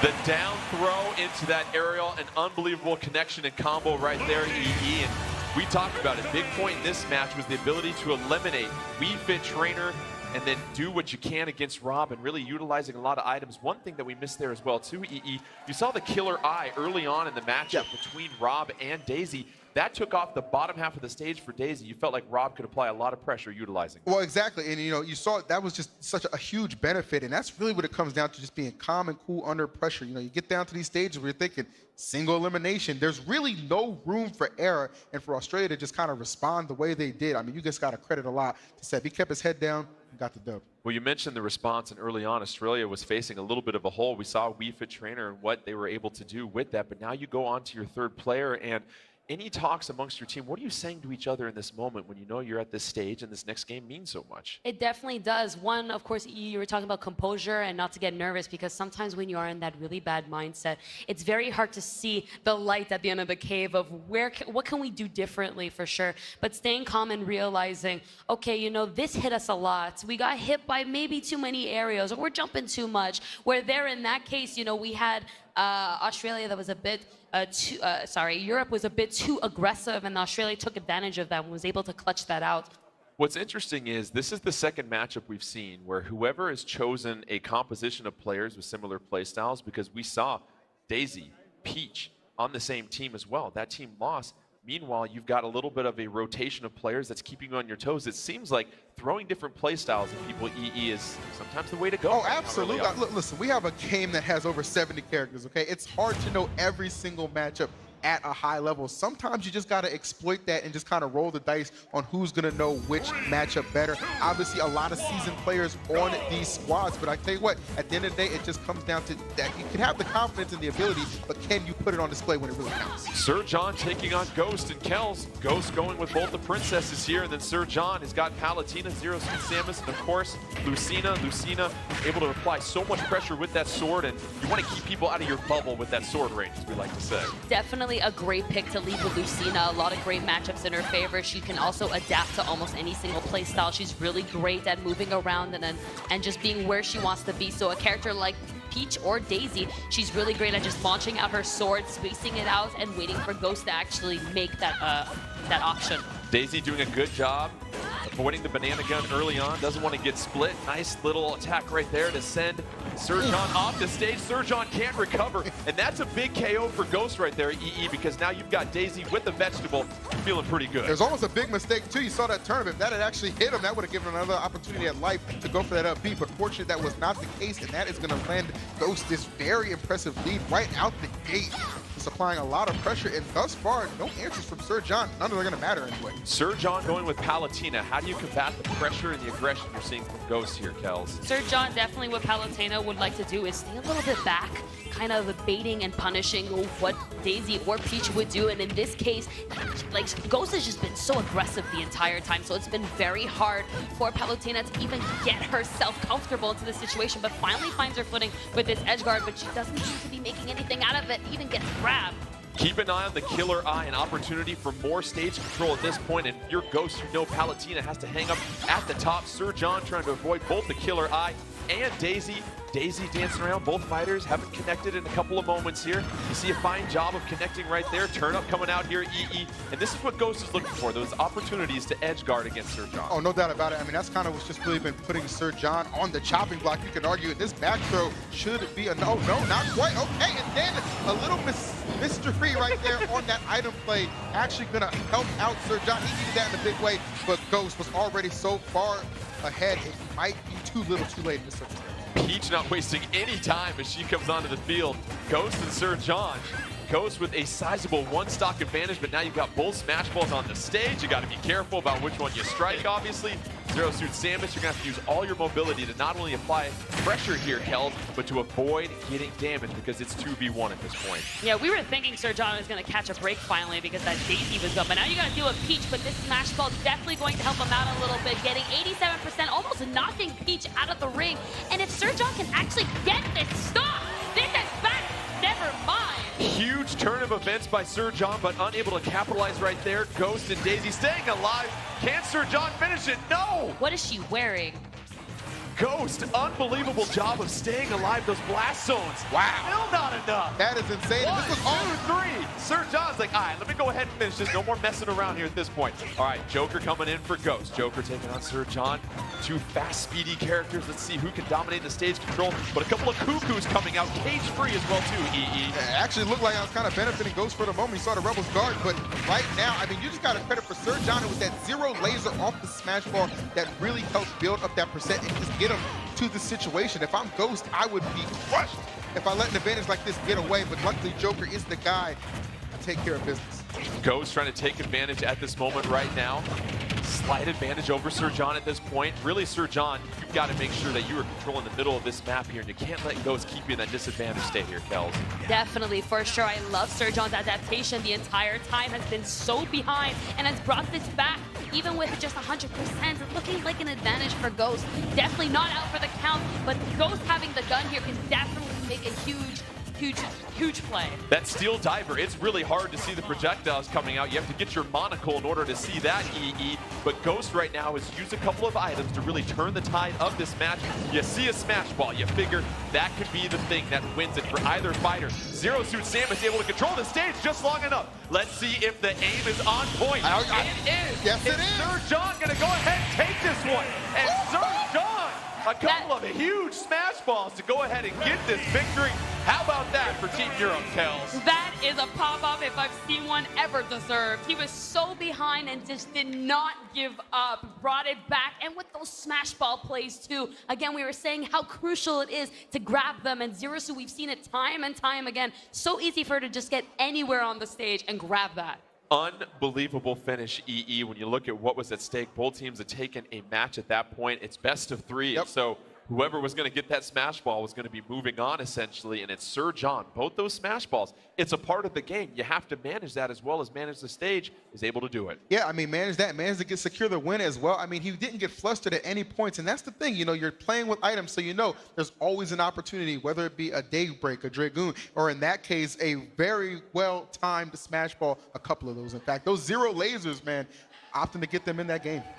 Well, once again, Kels, maybe it's a theme that's developing, but we saw Ghost go with both Princesses and Joker, and this is the 3rd straight match where somebody that has stayed with the same playstyle as far as similar characters has not been victorious. So do you think these other teams are thinking, maybe I need to switch things up and throw a couple of monkey wrenches at the other team? Definitely, for sure. Of course, if you are comfortable with Peach, Daisy, or any of those characters that are the same, that's your best characters. You're going to want to throw that out, and we saw how comfortable he was at actually using those characters. But once we saw the Joker out, that's where we saw the difference, for sure. So Sir John was able to adapt while Daisy came out, while Peach came out. So learning more and more, and even start to play more with those items that helped them out. So definitely the change of pace with those characters would definitely be probably the best bet. Unless, hey, you know, if you're really comfortable with those characters, you got to use them. Terrific matchup that we just had between Team Europe, Team Australia, and New Zealand. We are getting set for our next semifinal matchup. It'll be Team Japan versus Team North America. And you both have really liked what you've seen from both those squads. But now as you get set for this squad strike once again, we were talking to Team Japan earlier, EE, and they said you just choose your best player when it comes to who you're selecting for squad strike. You're not too worried about matchups and everything like that. You have to play with who you're most comfortable with. And that's honestly what it comes down to. And you can make the case, like, you know, again, we have a large roster. You can kind of try and, you know, switch things up and fool somebody. But, hey, you might end up playing the fool, okay, if you're not playing that character at a high enough level. For somebody like Zachary, this is somebody who can go in with just seemingly anybody and have success. We saw in doubles opting to use the Pokemon trainer that we seldomly see. As long as he can keep the rest of the squad well engaged, they're going to have a good opportunity. But let me tell you something, this Team North America squad should not be underestimated. Let's take a look at what we have here. North America, Wrath on your left, Zachary for Japan on your right, and early on, Inkling versus Joker. Your thoughts on this matchup here, Kels? I have been waiting to see this matchup all day. Wrath versus Zachary. Both of them use extremely diverse characters, very different from one another. So seeing the matchups of who's going to be versus who. Joker, a character that's very hard to actually get to different characters with, like, especially a fast character like Inkling, but once in so much pressure, we're seeing that right now. So much tech chases that we're seeing, but of course, Inkling as well can rack up so much damage so quick. Zachary doing a nice job of taking the lead here, EE, but you see Inkling can respond very quickly. Hasn't been able to successfully ink Joker and Zachary too much so far at the beginning of this one. Yeah, that's the one thing Zachary's doing really well so far. Obviously, you accumulate that ink, you take more damage. I think Zachary, knowing that he's done a sensational job and really just avoiding that. If I'm Wrath, though, I'm still very well encouraged. You have those very powerful aerial assault that Inkling can really put up, but against Arsene, it's just a thing of the past. Zachary doing a fine job of punishing that whip right there, and now we have a couple of Jokers on the map here, and once again, Zachary seems to be doing a fine job of just all the follow-up that he's doing here, Kels. Definitely, for sure. We can tell that Zachary is also just being more patient. I thought Wrath is maybe the most patient player in the world, but I'm going to get the play here. Zachary really showing his potential and his skill level in this game, how he's able to just keep composed and wait for Wrath to just like that commit to a move that he will regret. And Zachary doing a fine job of catching those whiffs by Wrath and able to find those brief moments of an opening to punish him, EE. I mean, he's creating these, he's just forcing his way through right now. That has been the difference. And for Wrath, again, Kels, you pointed out, one of the most patient players we've ever seen, but Zachary just showing to be a whole nother beast, hanging on there and doing an excellent job without Arsene at that. And Kels, this is what we talk about. Just stay alive once you have the one stock advantage. You've already racked up 80% on Wrath's second character. You know you're going to have an advantage as you get set to come in, but Wrath getting the nice KO. Definitely very important once you are that stock seed. What you want to, oh no, losing that smash ball. It is so important if you are in the lead to just stay back and bait your opponent and get this opportunity to finish your opponent off. Listen, listen, it's okay to get both smash balls if you're going to stay alive right there. And Zachary clears the elevator with that one. And now it is down to the final character for Wrath, Sonic the Hedgehog. Zachary with Wario is going to have a nice stock advantage at this point. But as you've talked about before, what we saw with Sonic, you've got to go in and out real quick. And you have to avoid letting Zachary do exactly what he's doing now, combo you up. Yeah, he is just turning him into straight up combo food. I mean, this is somebody who you're not going to see any ignorance as far as matchup knowledge goes. You see the control, the decision making from Zachary. Perfect options are just overwhelming Wrath. This is the matchup I was pretty much salivating for, but right now, man, I gotta say, Wrath looking like dinner for Zachary. Zachary trying to get 1 point for his team in semifinals right now. Team America taking on Team Japan. Fighting for a spot in the finals to take on Team Europe at this point. Best of 3. Every match means so much at this point here. But Wrath trying to battle back, doing a fine job staying on lives, moving around this stage, trying to force Zachary to respond and catch those moments where Zachary's landing and has those moments of opening.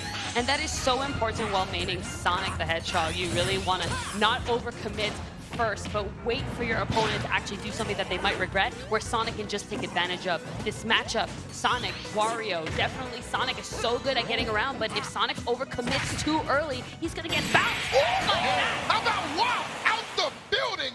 Zachary, no hesitation with that striking ability. And Zachary being patient enough and doing a great job of playing a defensive game there, Kels. You really didn't see a lot of opportunity where Wrath was able to come in with Sonic and punish him right there. Zachary doing a good job of just making sure that he stuck to his fundamentals and didn't leave too many opportunities. That's it. We were talking about stage control the entire time, and we're going to bring it up again because that's what Zachary had. He really did a good job at just sticking in the middle. If you notice, we saw Wrath in the corner, literally just going from one end to the other, was never really having full control, and because of this, he felt like he had to always commit first and made him uncomfortable. So putting out those moves, he ended up overcommitting, gave the advantage to Zachary, and he was just able to just take that stock. It's our second semifinal set. Once again, Team Japan taking on Team North America as well, and it's a best of 3, so every match matters so much, and it seemed like you had the heavy hitters going against each other, Team Japan and Zachary emerging victorious. You almost knew that out the jump, somebody was just trying to get that hot start right off the gate, so you expected Wrath and Zachary. I'll tell you what, if you're a fan of Team Japan, it did not disappoint, you know what I'm saying?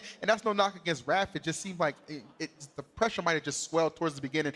Not getting that traditional hot start we're used to seeing, and then that Joker ditto, I think that really kind of just separated the field, and by that point the deficit was too large to overcome. And Kels, I want to get your thoughts on this. We have a substitution for Team Japan, Akasa coming in for Kombu. Your thoughts on that switch there? That's actually a really good switch. Wolf, Cloud. We have not seen Cloud yet. Cloud, a character that is very, very different from the previous title, Smash Wii U, has been moved around in certain movements, so I feel if you're not very familiar with that matchup, it's going to be a doozy. I know it's LA. We typically don't see clouds out here, so it will be exciting to see that action right there. And this is a big-time matchup for Japan right here. You can get this point. You can move on past semifinals, North America. A lot of strategy, and you have to make sure you don't feel too much pressure as you get set because, yes, you're down 1-0. You just have to stick to what got you here. You can't try to do too much or get too caught up in what the score is right now. Not doing too much. Perfectly said, Jordan. You know, if I'm Team Japan, I'm just thinking, look, I'm just trying to pick up where Zachary left off. You know what I'm saying? He gave us that tremendous performance in that first game. That's going to put more pressure, honestly, on North America than Japan. As far as us goes, I'm just getting in here just trying to play my game. Well, you called it, Kels. Look at the loadout for Akasa versus Polt. You've got quite the difference in characters here as well, too. So you've got Polt for Team North America right now. Akasa going with Cloud, Joker, and Wolf. And your thoughts on what we see with some of these characters? Definitely, Wii Fit Trainer has been a character lately that has been absolutely slept on. I got bodied at a recent tournament character. If you're not familiar with her changes, everything that's been going on with her, you're going to take heavy damage quick, and the Poltergust has just been taking advantage of all these changes from Wii Fit Trainer, really making Wolf have a run right now, but a quick 3 hits brings her up to 70%. And you just know how powerful Wolf is as well, too. Even though he's on his home turf here, you've got to be very careful if you are Polt about how you approach Akasa and Wolf, because one mistake is going to cost you so much percentage. Oh, absolutely. Wolf is just one of the best combo characters in the game, just able to just, you know, put on so much damage, seemingly just out of nowhere, too. And you have to pay the character the proper amount of respect, because oftentimes you think there's an opening or a gap where you can punish, and he just kind of actually reverses that fortune onto you. And that's something Polt's going to have to be very, very nervous about. A lot of haymakers being exchanged, but oh, that is a big-time KO by Akasa. Able to get the smash ball with the flasher, but no luck right there. And here comes Pac-Man, and Kells, we know Pac-Man's gonna have to really be mobile and keep both off balance with the tools in his belt. Yeah, this is not a fun matchup for Pac-Man. A character really has to stay back, make his plans, make his tricks, where Wolf can really just use his blaster to get in, to get where he needs to be, and just quickly as possible make Pac-Man feel uncomfortable. And that flash almost taken out Pac-Man's fruit. Pac-Man trying to get a critical KO here. Can't be losing too much percentage because Polt will find himself in a deep hole, but Acosta's doing a great job staying alive here, hanging on in the middle of this ship here. And here comes the daybreak. Can Acosta connect right here? Catches him on the backside, but just not quite enough. But the damage has been done, EE. Yeah, questions answered right there. I mean, you got to imagine Acosta was the perfect substitute right now. That Wolf is putting them so far ahead. Again, I mentioned one of the best combo characters in the game. And the thing about it is, it doesn't tend to matter what the percent is as well, as we're seeing Polt just trailing a percent right now, a considerable amount that's really going to maybe lend Team Japan to taking this for the two of them. This is going to be big right here. What can Polt do so that his Yoshi isn't in too much of a deficit when he eventually hops onto the map here? You've got Joker, can use a lot of his tricks, and that is a very quick KO for Acosta. And if you were Polt, you're in a very tricky situation now, Kells. For sure, Poltergust's Yoshi's going to have to do some work to really get back, and I think that smash ball is going to be a huge advantage for him if he can just grab it and loses it. Of course, let's see what he's got. Joker, we are seeing the final smash. The Phantoms are out, baby. Whole squad on deck. And that is not a silhouette you want to see, but Yoshi able to hang on there. And Poltergust going to have to fight with the match of his life here to stay alive, because you've got Acosta with that Cloud waiting in the wings here. But doing a good job here of kind of balancing out, taking on stage control, but now things just got trickier here, EE. Yeah, no doubt about it. I mean, you know, Arsene, this is not what you want to be facing on the brink of elimination on your final stock as well at that, but you just have to find a way to just somehow get through this absolute force field of an Arsene that just, you know, Acosta has just been so dominant thus far. But Yoshi doing a fantastic job with the edge guarding, and here we go.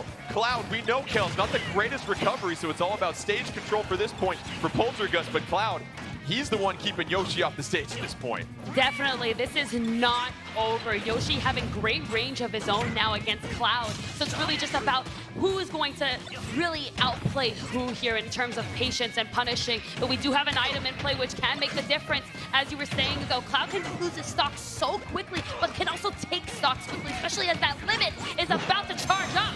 Limit almost ready for Cloud. Got it ready to go. Yoshi trying to get back on stage. Might use that ledge to help out a little bit. Cloud, we know the special attacks are so powerful here. Oh, Yoshi missing a chance to punish the landing here. Here comes another crate onto the map. What goodies will come here? Yoshi with the back shield. A little bit more defense will certainly help. Fire Flower, let's see if Cloud will want to use it here. As we go with the stage change, a little bit more verticality in 2 levels might benefit Yoshi here, Kells. Yes, definitely, for sure. Now the limit is off, and now we have an edge guard. Is he going to be able to recover? How about Yoshi able to climb back into this one? You see Poltergust, the disbelief right there, the sigh of relief. And how about the stage changing and how much that benefited Poltergust at the end, because you had a little bit less width on that stage, which made it that much more difficult for Cloud to recover. For sure, Lilat's a very scary stage when it comes to those characters who don't necessarily snap onto the edge, and Lilat is one of those stages. So Cloud having to be so precise of where he's going to be and when, and at that moment, he was just a bit too deep and couldn't make it back onto that ledge. I almost want to say commentator's curse was a thing. Because Jordan, you highlighted the fact Cloud, not known for his recovery outside of limit, you know what I'm saying?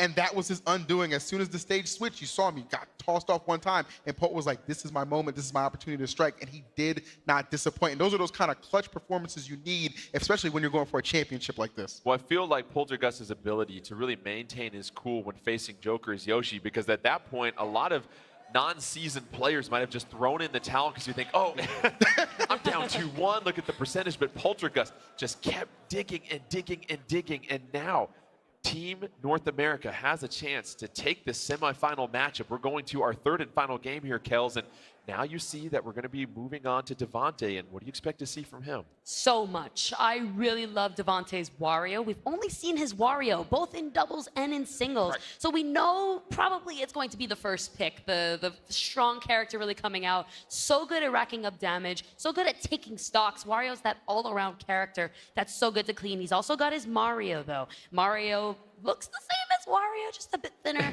and quite a bit more combos. So, and the Rosalina is in the pack, and yes, that is the lineup that we are seeing. And I do want to say real quickly with Devante, I was talking with him, and he says he feels a strong emotional connection to Wario. That's why his main Wario really has a lot in common, he feels like, with the character. So it's more than just technique. It goes to the heart here with Devante. Let's see if heart is enough to carry him in this third and final match here. But right now, Rosalina, a character many players he talked about, very good with items and her ability to attract them, doing a great job for Devante, maintaining control of this stage in the middle and a sizable lead early on. No doubt about it. You can even argue, too, as far as how that gravitational pull might be effective as well. We see off the grass the metal box coming out, and that's going to be tremendous right there for Rosalina, able to accumulate and put on a ton of damage while getting herself not within that kind of that KO range, but already only at 14%. Not something she really needs to worry about now. Kels, what are you seeing from Rosalina earlier on? Because it seems like rather than being much more defensive, Rosalina has been the aggressor in this one. I definitely think that's one of the biggest changes with Rosalina. She's been giving a lot more tools to really just go in and apply that pressure,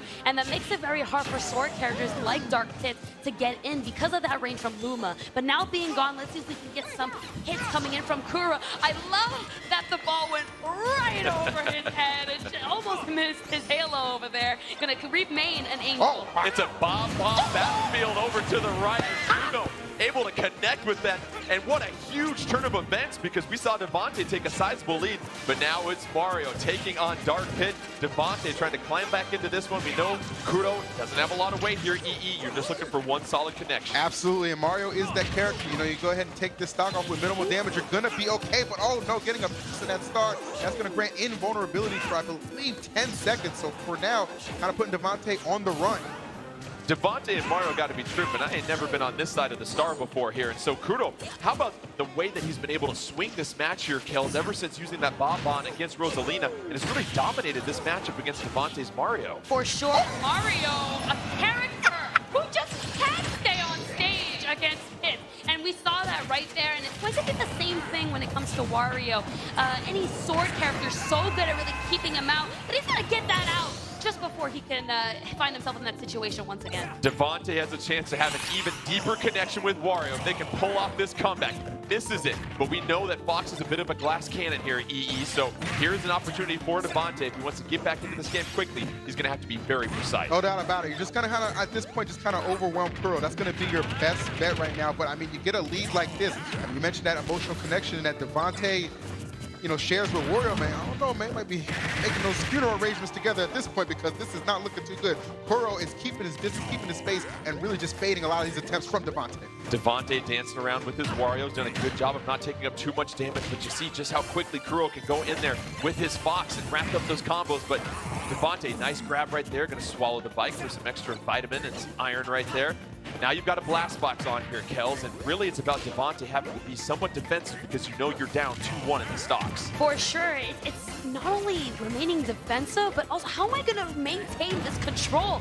You gotta get on stage, you can't be on the edge like this, and as I'm saying that, he gets himself back in, but Kuro just having such a great job at really forcing Devante to be on the edge. Kuro doing a great job of keeping Devante in that disadvantaged state, as you mentioned, and Devante having a tough time sort of regaining control in the neutral here. And that might do it. It's Kuro and Team Japan get the 2-1 victory over North America. They advance to the finals to take on Team Europe, and it was really the Dark Pit that we saw early on, and the turn of this match was when the bombs fell down. Rosalina came out hot, but it was really Dark Pit's ability to stay alive that really turned this one around for Kuro. Definitely, for sure. I think that Dark Pit's advantage against Mario, against Wario, even though he was there for about 2 seconds, but that matchup really decided the set. I think just the character selections really made it for them. Dark Pit's so good at keeping characters like Mario who have a hard time at getting in, who need to force themselves to get that grab or get that hit in, and he just couldn't find that opportunity. Let's take a look at the updated bracket now that we've concluded semifinals action here. We have 2 teams set for the finals. Team Europe versus Team Japan. We've had a fantastic crowd all afternoon. They're ready for our grand finals here. It is best of 5, so we've seen Team Europe really breeze through most of this competition here for the most part. Team Japan, meanwhile, after stumbling a little bit at the beginning, they've really regained their composure. What are you most excited for when you take a look at both of these teams as they get set for the finals here, Kels? I love that Japan has adapted so well. You know, we were talking about how in the beginning they kind of maybe slacked a little bit or just kind of maybe made the wrong decision. Sure. Who to send out when, and now they're able to really pull themselves together, learn who has which character, and we're able to just kind of claim that matchup and really put out the right decisions in time. And EE, we figure we might see a Light versus Zachary coming up here soon, 2 of the heaviest hitters in this tournament, but it seems like if you have the best individual player, clearly that's going to be a huge advantage because that's one match that you can have in your favor already. No doubt about it. And I'll tell you what, neither one of those teams are going to be scared to test who is that player. So if you see that Light Zachary match, that's something I'm personally going to be excited for to see that one kind of develops. But overall, man, you switch things to best of 5. It's such a long road. You got to kind of plan where you want to piece together and put your best out. Maybe that's not necessarily going to be at the start this time. And it's interesting because that's a very good point you bring up. If you have the feeling that they have a very strong individual player, then you might not necessarily want to put your player up against their best one. You feel like, listen, we probably can't beat Zachary, so maybe we save our 2 strongest fighters for their 2 of their weaker fighters. And looks like we aren't going to see a Zachary and Light battle at this point. Well, I can't say I'm too surprised about that. As I said, you know, it would have been. It's one of those things that maybe we're kind of, you know, salivating for, but it's not necessarily the best for the team. Again, it's a marathon, not a sprint. Best of 5. You got to plan this out accordingly. And I think that's what we're going to see. We are here at the grand finals. I'm excited, guys. I don't know about you, but I'm excited. This is it. This is what we've been waiting for. Zachary taking on Sir John, our first matchup of the grand finals here, and Zachary coming in with Joker and Palutena. So you take a look at both these fighters, and this is an interesting matchup that we have here, Kels. One's a grappler that's going to be pretty mobile in Sir John's Palutenas, and Joker that we know is all about applying that constant pressure. It really is a very strange matchup where we're seeing both characters really like to kind of maintain pressure, but at the same time not overcommitting first. So it's really about who's going to commit first and make that mistake so that the other one can take advantage over. And we're seeing Zachary that had the hard start, but that mini mushroom is going to change things up and give the big advantage to Zachary. Sir John off the ledge right now. Zachary trying to make sure that he does some ledge trapping. No luck right there, but Sir John just can't quite get back into land and get comfortable here. This is what we see, EE. Zachary does such a good job of making you feel uncomfortable. You can never rest, never relax against them. When you're going up against somebody who can just be so disruptive on top of having one of the best offenses in the game, it is very difficult to deal with Incompat. Not to mention right now Joker being backed up by Arsene, and you already know one good, strong, meaty hit is going to be enough to seal away this stock of Sir John. But credit him for being unrelenting and not giving it up just yet. Sir John able to stay alive through that, as you mentioned. You just have to survive through this Arsene stage right now. But Zachary, fantastic finish right there, EE. Where are you heading, my man? That is the question. Certainly not back to the stage, so now you're forcing out through Lucina. And for Zach Ray, this is one of the scariest things about this guy. He gets an advantage, and even at those percents where you can say are a little fragile, he still finds a way to push that advantage, rack up that percent. We already see 29% on Sir John, make it 35. And that's the point right there, Kels. You're able to rack up so much damage at 105, so you put yourself in a better state when your next character comes on. And of course, this Smash Ball, neither one of them really going out of their way to grab it right now. It's definitely just the idea of priority. What are you going to prioritize? They're definitely not your life, let me tell you right now. Zachary able to get the off-ledge KO and connect with the Smash Ball. We are seeing a masterpiece right now, Kels. Definitely, for sure. Zachary showing why he is one of the best in the business. Is this going to be a 3-stock? Because it's looking like this, especially with Arsene now, this could be it. Let's go to Congo Jungle right here. The crowd is chanting 3-stock. They want to see it. Let's see if Sir John can apply a little bit more of a fight at the end of this one. Zero Suit Sam is having to deal with Arsene as well, too. Zachary trying to get the goodies out of the crate, but but Zachary once again dominating the middle of this stage. Sir John just trying to get back on. And EE, no luck because Zachary's all over. Oh, and that'll do it. 3 stocks for Zachary. High fives left and right. And that is why he's one of the world's best. I mean, what are you going to do about that, man? He invited the whole cookout. You had the Phantom Thieves. You had all any item you could imagine. Everybody showing up for Zachary. And that 3 stock, well-deserved in a dominant way for Team Japan to kick off Grand Finals. And Kels, there's a lot of emotion with that. But at the end of the day, it's one game. And it's a best of 5 here for the most part. And what's interesting is if I'm Team Europe, you didn't send Light out against Zachary. You sent Sir John, and you know that Light is typically your heavy hitter, so a bit of gamemanship right there by Team Europe. For sure. Maybe they're just trying to see what is Zachary actually able to do, you know, with Joker especially. We haven't seen so much of his Joker. Sure. We've seen the Pokemon trainer in doubles, and we've never seen a Pokemon trainer before that. We've seen his Wario and Wolf, and now we just saw the Joker. So I feel like definitely we're seeing some adaptation coming in of who to send. Europe really wants to be careful of who to save who for which character and for which matchup for sure. Japan taking the first game in this grand finals here, and so now it's 1-0, best of 7, as we said here before. And you take a look at how Team Europe's going to really recalibrate here. EE, you still have Light with the matchup here pretty soon, but what we're seeing from Japan is they're getting stronger and stronger with each round. You have somebody like Zachary leading the charge. It's just a great feeling. I'm telling you guys, it's all about the start. And when Zachary just comes out and just puts on these unbelievable performances, that's what you expect from somebody who's arguably top 5 in the world of the competitive scene as well, too. So you come to an environment like this, obviously a few little wrinkles in the game plan. You can argue with the items and stuff like that, but it's all about how the squad in general can connect. And for Zachary, I mean, he's just telling his guys, like, look, if I can do it, why can't you?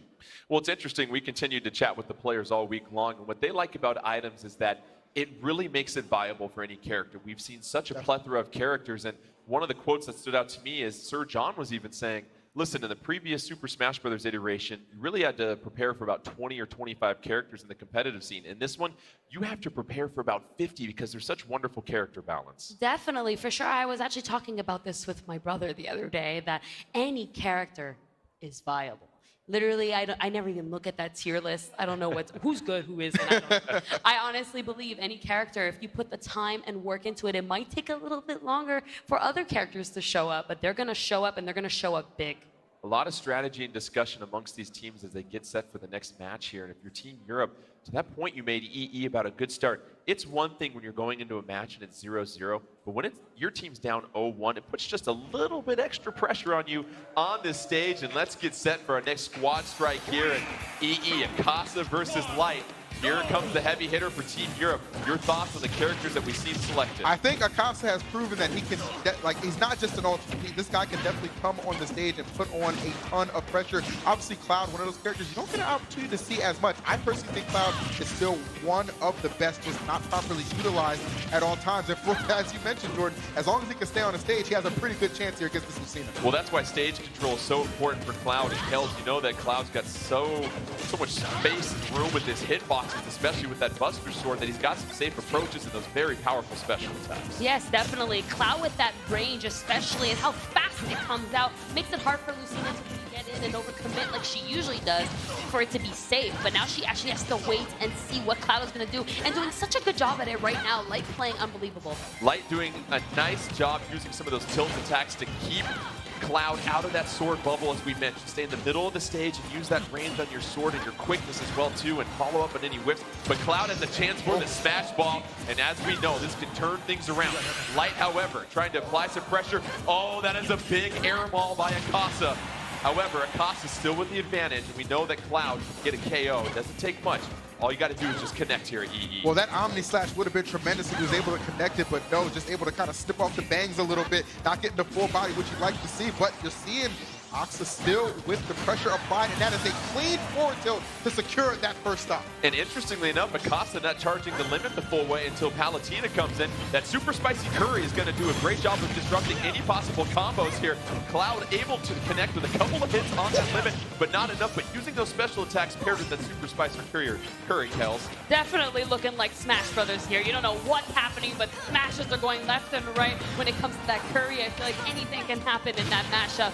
But Akasa heating up quite quickly, getting that stage control. Luckily for Light, though, is able to reflect that bomb just in time before losing another life. And this is big if you're Light. You got to hang in here with Palutena and trying to take out Cloud, but no!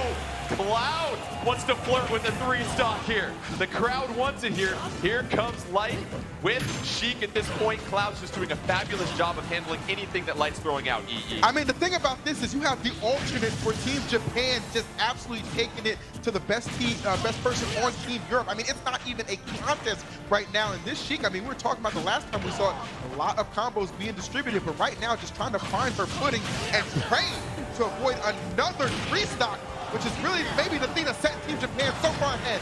And Kells, a clinic being put on by Akasa and his Cloud doing a great job of controlling the stage, not having to fall off and get onto the ledge too often. Here comes Sheik going with that smash.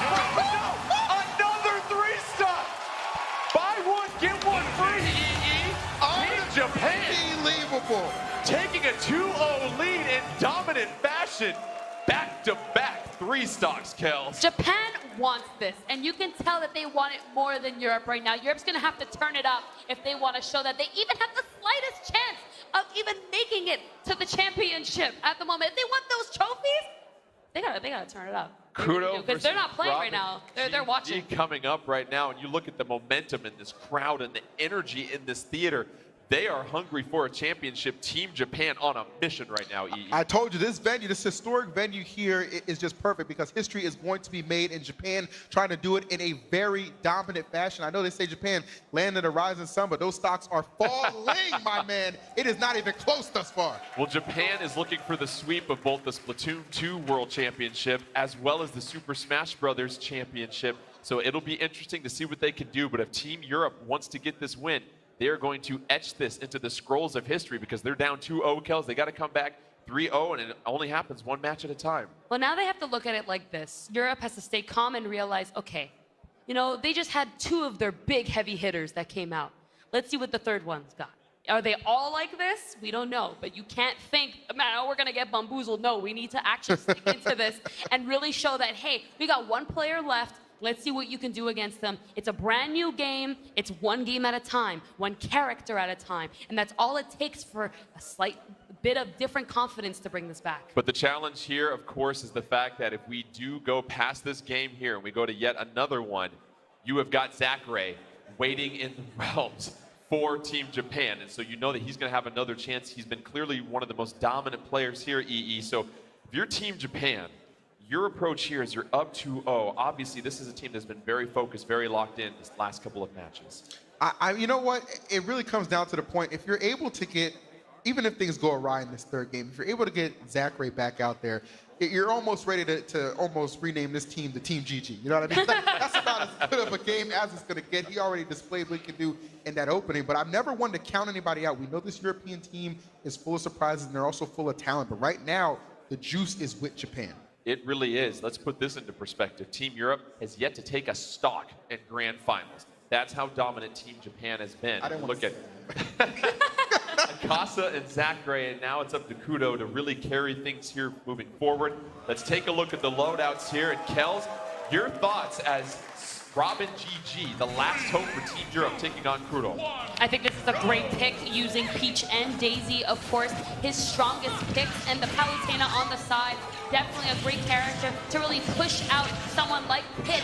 But against Peach and Daisy, we'll have a hard time to even get a footing on the stage. Is Kuro going for it? Kudo is not messing around. Team Japan, they ain't messing around, EE. How about that? Not even 30 seconds into the match, Kudo already taking a stock. Not 30 seconds, not 30%, not 0.3. It was an absolute massacre on that first stock. And I'll tell you what, if I'm the European squad, I'm starting to wonder, are there participation trophies for second place? Robin GG, though, great use of the combo and the blue shell. And Robin GG, if you can take this stock, basically even things out at this point. But you see Kudo so aggressive with Pit, able to follow up a lot of those aerials with that Palutena bow as well, too. I feel like Robin GG is definitely turning it up a little bit. He's definitely adapting a lot better. He's calming. He's getting the edge guards that he needs and that damage. And while not even taking as much damage, of this spacing will definitely cost him an edge guard here. And now it's all about Robin GG trying to get back into the neutral. Does a fine job of getting back in the middle of the stage. Great job with the shield as well too. But now the smash ball comes on the stage. Oh, Robin GG. That is huge because now you have the healing of the smash ball that we're going to see here. If Daisy decides to use it, you wonder how long you're going to wait here. Daisy not wasting any time whatsoever. Most likely going to go for that recovery here. Oh, once again, a slap here with the frying pan. You see just how effective those smash balls can be. I mean, and that you couldn't have scripted it any better if you're Robin GG. You needed a big-time play, and you can argue both these guys, the character specialists on the squad, but right there, the item's really coming into play. Doing a nice job of balancing this match back up, but now Kuro doing a great job of keeping Robin GG off the ledge. Kuro using that aggression and the aerial mobility and everything that Zero Suit Samus can do to apply that pressure in the air here, Kels. Even with that, though, Robin staying super calm about this, almost getting the full hit into that early KO. But I really love the way that Robin has been adapting and being super patient, avoiding himself, just being defensive, and really waiting up, almost losing that stop, though. He's got to land. Robin GG so floaty, has to try and fall. As you said, beam sword coming, so a little bit more range for Daisy right now. If Daisy can stay alive for one more smash ball. Here we go, Robin GG got the one stock advantage. Now you're just trying to rack up some percentage against Dark Pit. Nice little 15 taking off the chunk of the cake right there. Oh, able to catch on the whip right here. Robin GG applying some nice air combos here.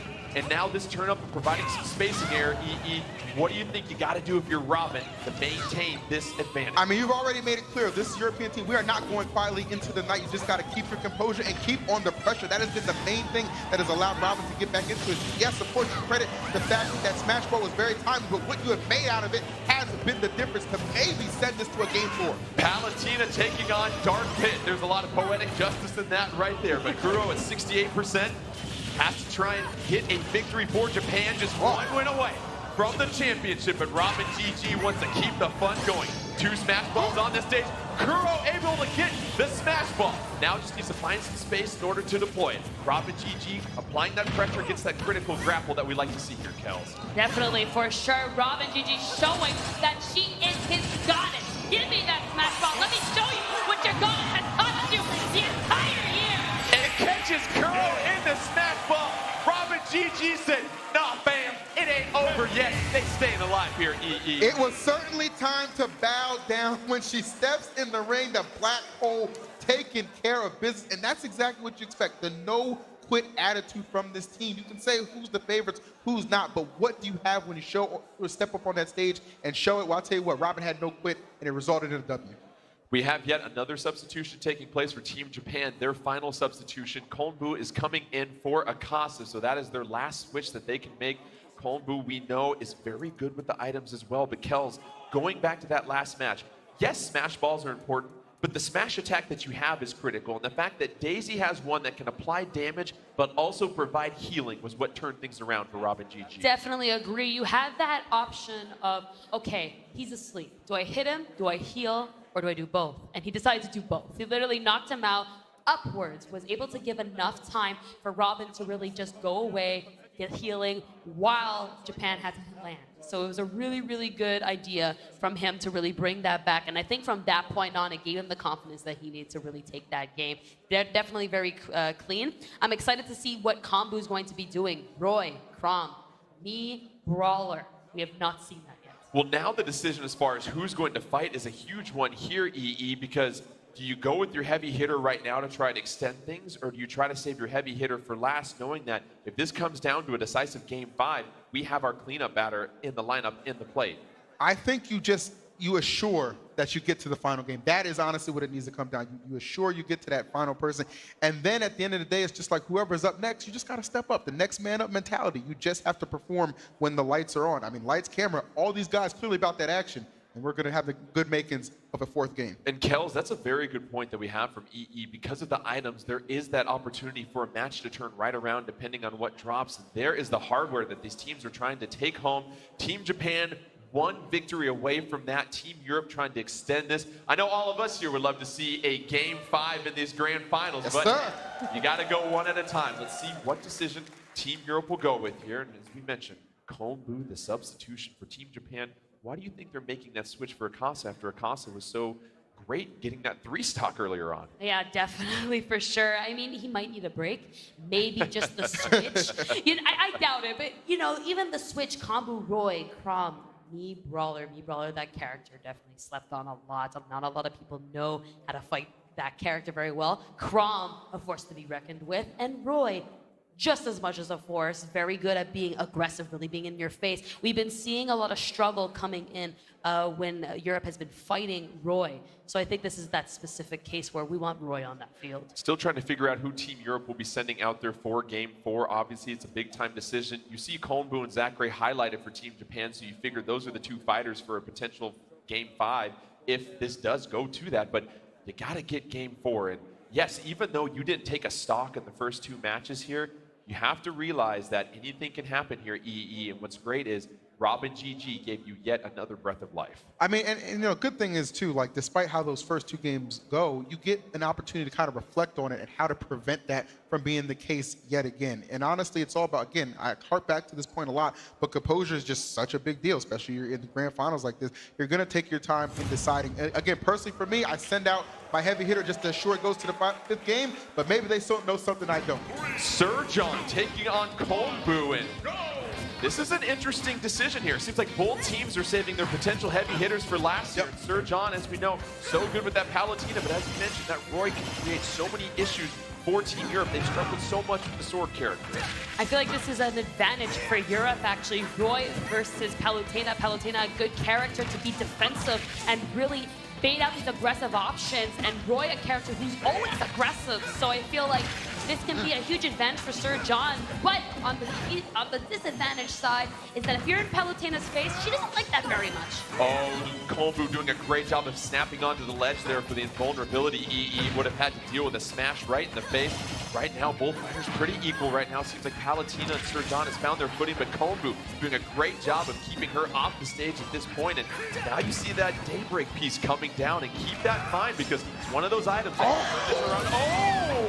When you talk about Daybreak, that'll break your spirit. That SD just out of nowhere, and that is tremendous. And really for Konbu, I'm just thinking, okay, I only have 2 stocks to take care of business. No problem.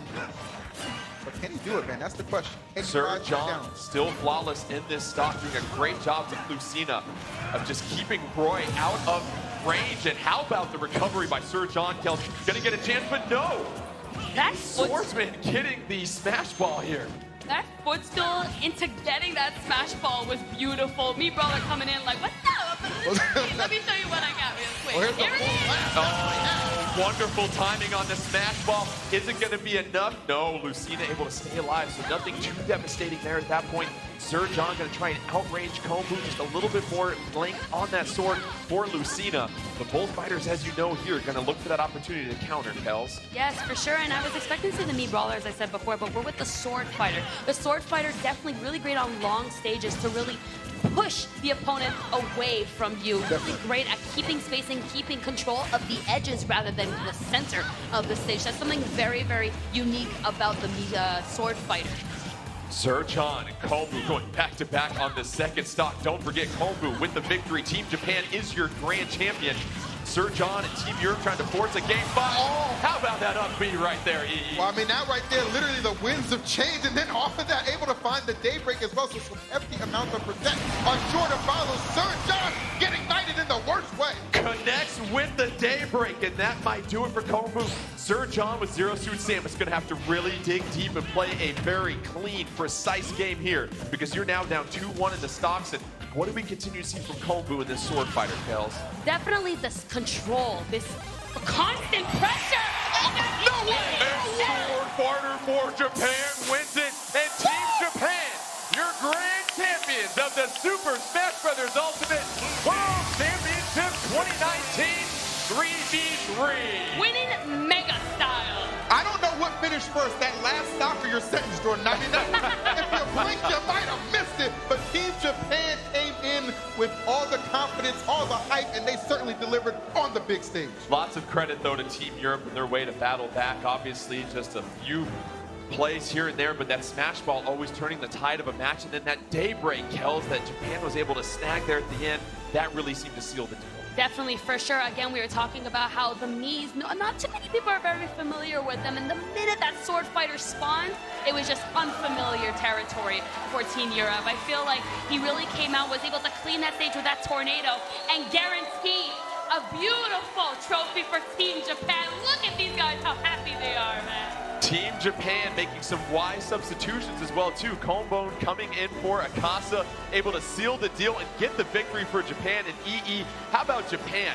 Hit a couple hurdles early on, but man, they got so much better as this tournament went on. Look, first couple matches caught some L's and then they bounced back, all right? The big, strong mentality, and that's exactly what you expect from somebody like Zach Ray leading this group of individuals, all of them just so talented, not steering away from using their substitutions as well, just kind of sharing the sugar, and everybody well-deserving of those trophies on stage. Well, Kels and EE, we've had a fantastic crowd this entire day of exciting Nintendo competitive action, but out here to present a special award for our champions, Team Japan.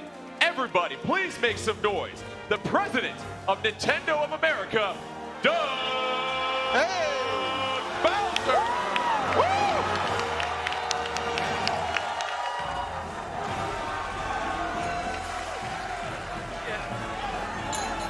Congratulations. Congratulations. Congratulations. Congratulations. How's everybody doing?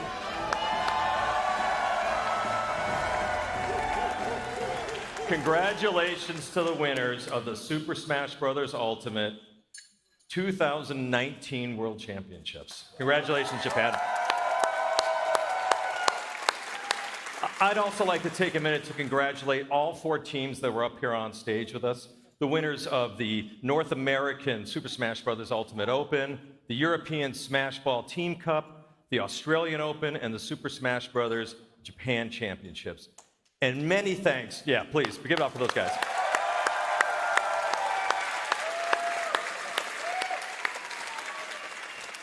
And I'd like to extend a thank you to the thousands and thousands of people that participated around the world. For us at Nintendo, seeing the response from the players and from the fans has just been truly thrilling. Thank you so much. Now, we have one final congratulations from someone that I don't think this community needs an introduction to. Let's take a look. 皆さんこんにちは。大乱闘スマッシュブラザーズディレクター空野桜井正宏です。お久しぶりです。日本優勝おめでとうございます。この会場は、その日本の代表が選抜された、決勝戦の場で、行われています。スマッシュボールが出てますね。綺麗ですね。大変多くの激闘がありました。その中で今優勝に立っている人たちというのはものすごく多くの世界の敗者たちの上に立っているわけで、それはとてもすごいことかと思っています。自分としては作った自分としてはちょっと申し訳なさを感じるところもあるんですけどね、すごく多くの時間を費やし、たくさん人が戦っていくという。だけど人が競う様というのは本当に面白いなと、またこのゲームいろんなことが起こって本当に面白いなと思う次第です。私は未だにダウンロードコンテンツの新ファイターを作っているのですが、その新ファイターの情報については E3 のダイレクトで改めて公開しようと思いますので、ぜひこちらもご期待ください。あ、スマッシュボムになっちゃいましたね。それでは皆さんごきげんよう。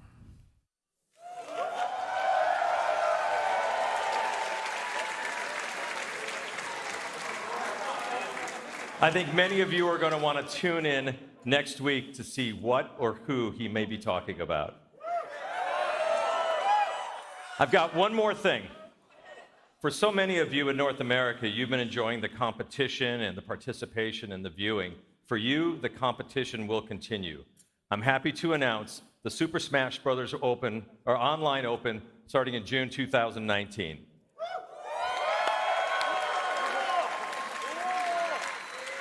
The 4 winners will receive travel, accommodations, and registrations to EVO 2019 in Las Vegas, where you'll be playing Super Smash Bros. Ultimate. Now look for details on Twitter at @NintendoVS and at events.nintendo.com. And registration will be open later on today. So on behalf of Nintendo, thank you so very much for being here with us today.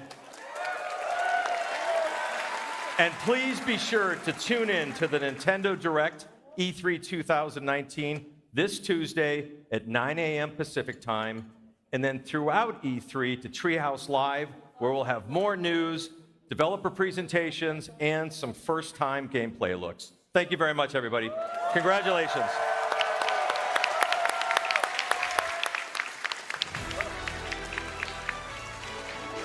Give it up one more time for President of Nintendo of America, Doug Bowser. Well, that will conclude a very exciting day of Nintendo competitive action. We had the Super Mario Maker 2 Invitational 2019, the Splatoon 2 World Championship 2019, Team Japan winning that one. Then, of course, the Super Smash Bros. Ultimate World Championship 2019 3v3, where Team Japan completed the sweep for today.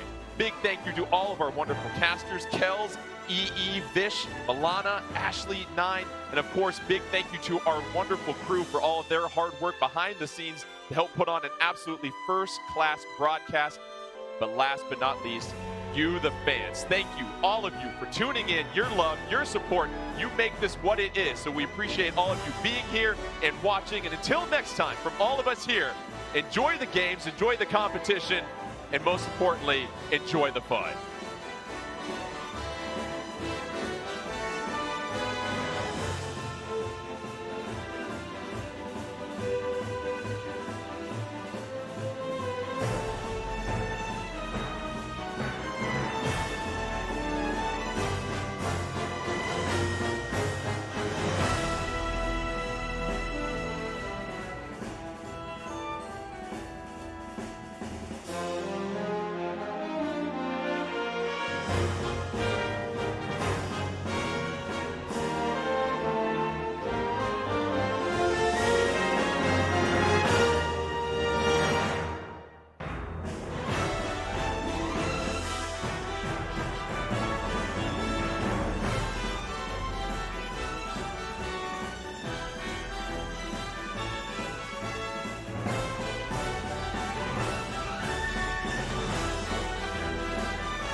Welcome back to the Splatoon 2 North America Inkling Open 2019. I am Vicious Fish, and joining me is the amazing, amazing Penguin.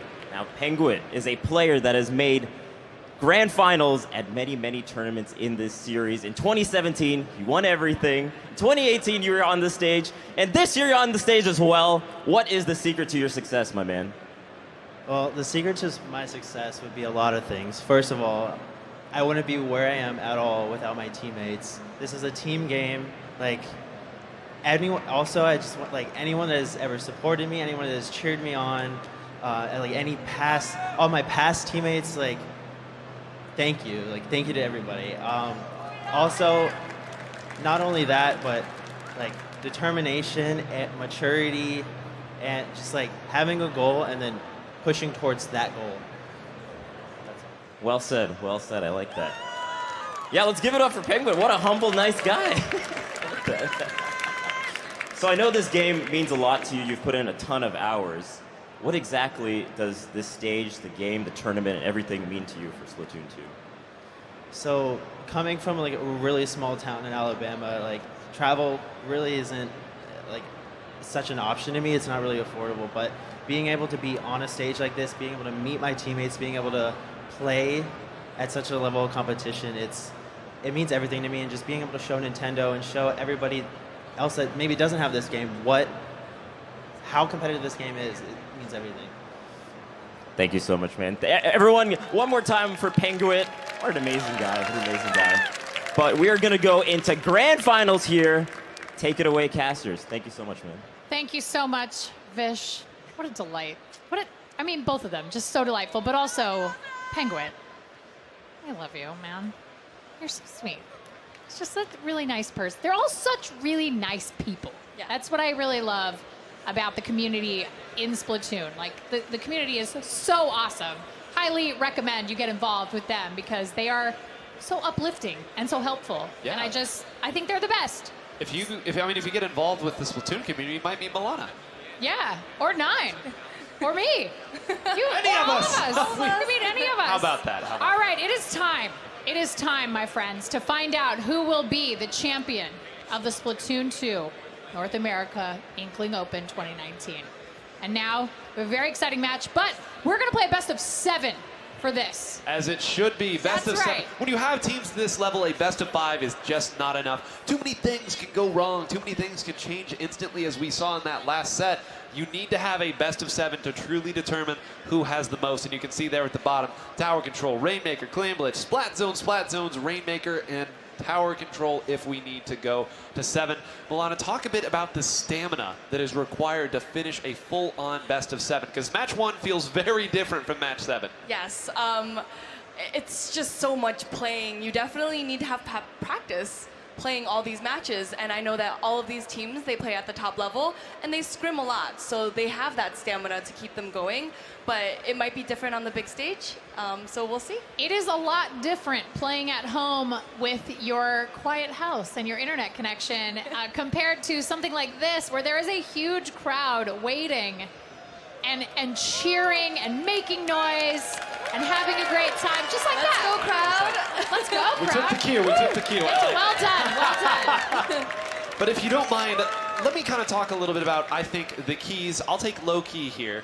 The keys to Please. victory for them. Yeah, you got it. So I think that in that first set where they scored that great upset, and make no mistake, this will be an upset if low key wins. I think it has to start with Arashi's play. That was one of the best sets that I have seen Arashi play. He's going to need to continue that, but they are going to need to find a way to contain Kyo. And it is so difficult to contain a player that can play every weapon, but you know that he is always going to be around the play when it is made, and I think they have the tools to do it. I think that Tetsu and Arashi and Gamer all together, I think that any one of those combos of 2, however you want to split it, can do it, but Can it be is dangerous. going to be so tough. Well, and like you mentioned, at the top of this entire competition this morning, you said if they get momentum, it can be very difficult to stop them. And it feels like they've got a lot of momentum right now. And after an upset like that, that is how I would feel. We are getting ready. It looks like we are about to go. Let's get hype, crowd. Let's do this. And we start off. Boring Towers, Tower Control, Ashley. I'm going to leave this one to you because this is a map that you are very familiar with on this stage. Oh, I've experienced much rage playing tower control in Moray Towers. One of my favorite high-rise buildings of Inkopolis. All right, so we have got Low Key in the purple. We have got FT Win in the green. They are going to be making a push for that tower. Milana, tell me a little bit about when it's the best time to take the tower. It might not be the best strategy to get it right away. So definitely, you want to make sure you get at least 1 or 2 picks before. You want to have that numbers advantage before you decide to push in. Oh, Kyo trying to go for that flank. Very not aggressive. quite working. Very aggressive. I'm glad that you mentioned that here because one of the things that you need to get those picks that Milan is talking about is this area over here that we saw Shaq go up. We call that sneaky. It's not a very creative name, but essentially is you are so focused on the center of the map, it allows the opponent to move up that way. And Gamer trying to find a pick there, not able to. I like the fact, though, that we see both teams willing to take some risks early on because this map can really, really change in a hurry. Sometimes you have to make that risk, otherwise you're leaving points on the table, as we see now that first checkpoint being approached, Milana. Definitely, and I think what's something else worth mentioning about this map in particular is that there's only 2 checkpoints. So this map and mode might feel like it goes by in a breeze. Really quickly, and if without that 3rd checkpoint, it takes away an extra opportunity for an opposing team to take you out, take the tower back, and return the lead to themselves. And to further compound on that, it is very difficult to get back into the action. Look at how far up Gamer is standing right here, and it goes up 1 layer higher if you can believe that, meaning on top of everything else that we've said, it all adds up to one very quick tower control map. Both of these teams want to keep that number in the 80s for as long as they can because it can go from 60 to 0 in a hurry. Great turnaround shots there by Shaq. This is good. You see now 3 down. This is going to be a big push. This is going to be where Loki has to dig in and find a defense, Ashley. Man, FT Win's got 2 specials compared to Low Key, which really isn't even close to any specials right now. We might see 1, but yeah, they're already past checkpoint 1. They are headed toward checkpoint 2 with a vengeance. They're pushing it. Are they gonna make it to the 2nd checkpoint? That's incredible rotational attack. You saw as soon as Shaq jumped off, a baller was there to replace him. That's what we call rotational aggression there. Moving up, spatial awareness. They have used that, and they are so close already to a knockout. Ice gonna add a little insult to injury right there. And that's Oh, Kyo gets splatted mid-splashdown, and that is the game. FT Win takes that map with authority. Tower control and Moray Towers can be extremely intense, and I think we just saw that. Well, you saw that it was really the 1 3-down situation that opened that entire thing up. From there, the good teams are going to be able to rotate their aggression, not sit in one spot, and always be active. I think that's the thing that you have to know. Even when you're in a very powerful position, you need to continue to paint. You said earlier, Ashley, these players build up their specials better than anyone. That's because they don't sit back and wait. Every once in a while, there is a time for that flank. There is a time for that shark, as we like to say, hiding in the ink, waiting to pounce out.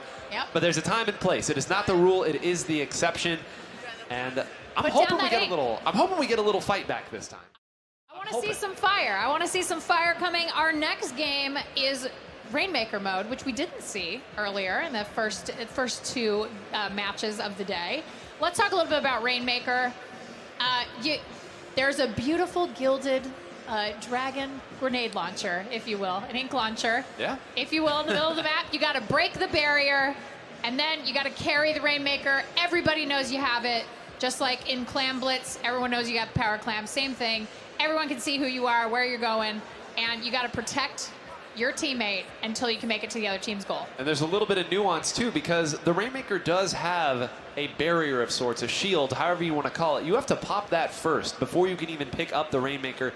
It puts out a lot of ink very, very quickly, and it can take out people who are unsuspecting and standing too close to it. But it creates this interesting battle of positioning the Rainmaker and understanding that even if we get taken down, if we put the Rainmaker in a position where we can follow up, pop it again really quick, a special or 2, we can really continue to make our pushes even if the first one didn't get that knockout. Definitely, and it's also, just to piggyback off of that, it's worth mentioning that the Rainmaker is the most powerful weapon in the game.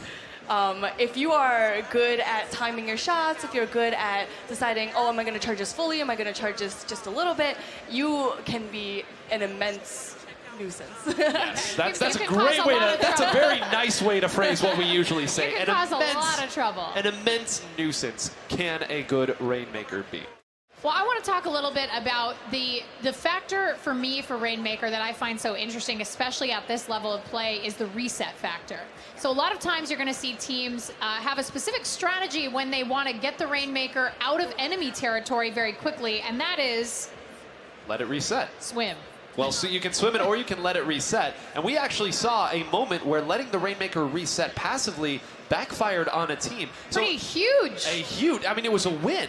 And for those who don't understand what we're saying here, the Rainmaker, when popped, will eventually reset to its position in the center. It is not like the tower where it slowly moves on a predetermined path. It is there 1 second and back in the middle the next second. And there is a timer on that. You can see that it's blinking. But what teams will do sometimes is if they make a defense, they'll pop it, they'll leave it there, and they'll go and try to take back some turf and push back. But you got to be careful. Someone might be waiting to get that back cap, as we like to say. It looks like we are about to get started for Rainmaker mode. Everybody, let's get ready to go. I am super excited about this. We're getting some booyahs in the chat. Some booyahs in the chat. Skipper Pavilion. We've got FT Win in the yellow. We have got Low Key in the bright blue. And here they go. This is a very scary map to play this on because there is a flank that has been built into the map. And we will talk about that, I'm sure, at some point. You can see it there. That canvas area allows you easy access to where the opponent is defending. And because of that, you have to be very, very conscious of where the opponent is at all times. Sometimes you can get a little lazy, not here and not at this level. Once again, we see, as we often do, both teams waiting a little bit, trying to force the enemy back before they make that first push. We see Shaq waiting around the Rainmaker, going to use the baller to create some space. Already got the baller. Yeah. Already got the baller. Now, we have already got 4 specials ready on Low Key, which is absolutely bananas. But unfortunately, we got 1 splatted down, 2 splatted down. Here comes the hammer! On the hammer. Oh. Let's go, Gamer. Absolutely taking that Stingray to town. That is a full wipe. Very, very good. It is. They have a 4 squid advantage there. They have got the Rainmaker. They are taking it. Tetsu's got it. He is glowing. He is glowing bright blue, but it is worth noting that even though they got that full wipe, 44 is not a bad push on this map. You have to get right around and up that second ramp right there. And believe me, the opponent knows about it. So you see right there, they are arranging themselves to not get picked by it. Ice going to go ahead and get the revenge splat right there. Kanarashi's hammer opened this up. He was already taken down. They're going to try to get whatever they can, but you see, that was 2 specials, and they got nothing out of it. That shows you how powerful. How did the one get that pick? How did the one survive that? I don't know, but he doesn't survive, Shaq. They are ready to go. 2D's got the Rainmaker. They're doing their best to get some picks, but unfortunately, the Stingray takes him out. As we get back to a more neutral situation, not a big push here. Both Stingrays are out of the equation for now. Tetsu going to try to open something up here. This is that flank we were talking about. Tetsu has to watch this way because he knows that somebody could run that. I like the fact that the one has rotated back. Umbrella's going to have a slightly easier time, but look at this. They're going to have a difficult time getting the Rainmaker one getting back a to double mid. before getting taken out by Kyo. This could be a Oh, wow. He almost got him, but he was able to jump back to base before Gamer was able to take him out with the Rainmaker. But once again, the Ice with that Stingray. And this that's the double. Yeah, that's actually a triple right there. And this is why I said earlier, even though they got the full wipe, giving up a push to 44 might have been against them right there. Both times they've tried to make the push, it's taken almost everything and they've gotten almost nothing. And now this push is aggressively coming the other way. The only special available is Arashi's hammer. Will they be able to use it in time? Oh man, the Stingray is up now. That's going to end that push here. So both teams, I feel like we're seeing the same thing over and over. They're getting to about the same area. They are using their specials to try to open things up a little bit. And then the Stingray stops it. Inkbath in the middle here as we approach 2 minutes left, Milana. And you can see it's just pretty even. They come back to the middle, they fight in the middle, and then one team makes a push, one team makes the other push. So we've got a one-on-one right here with 2D and the one, and he takes it. I'm really, what's gonna happen to the baller? Is he gonna get it?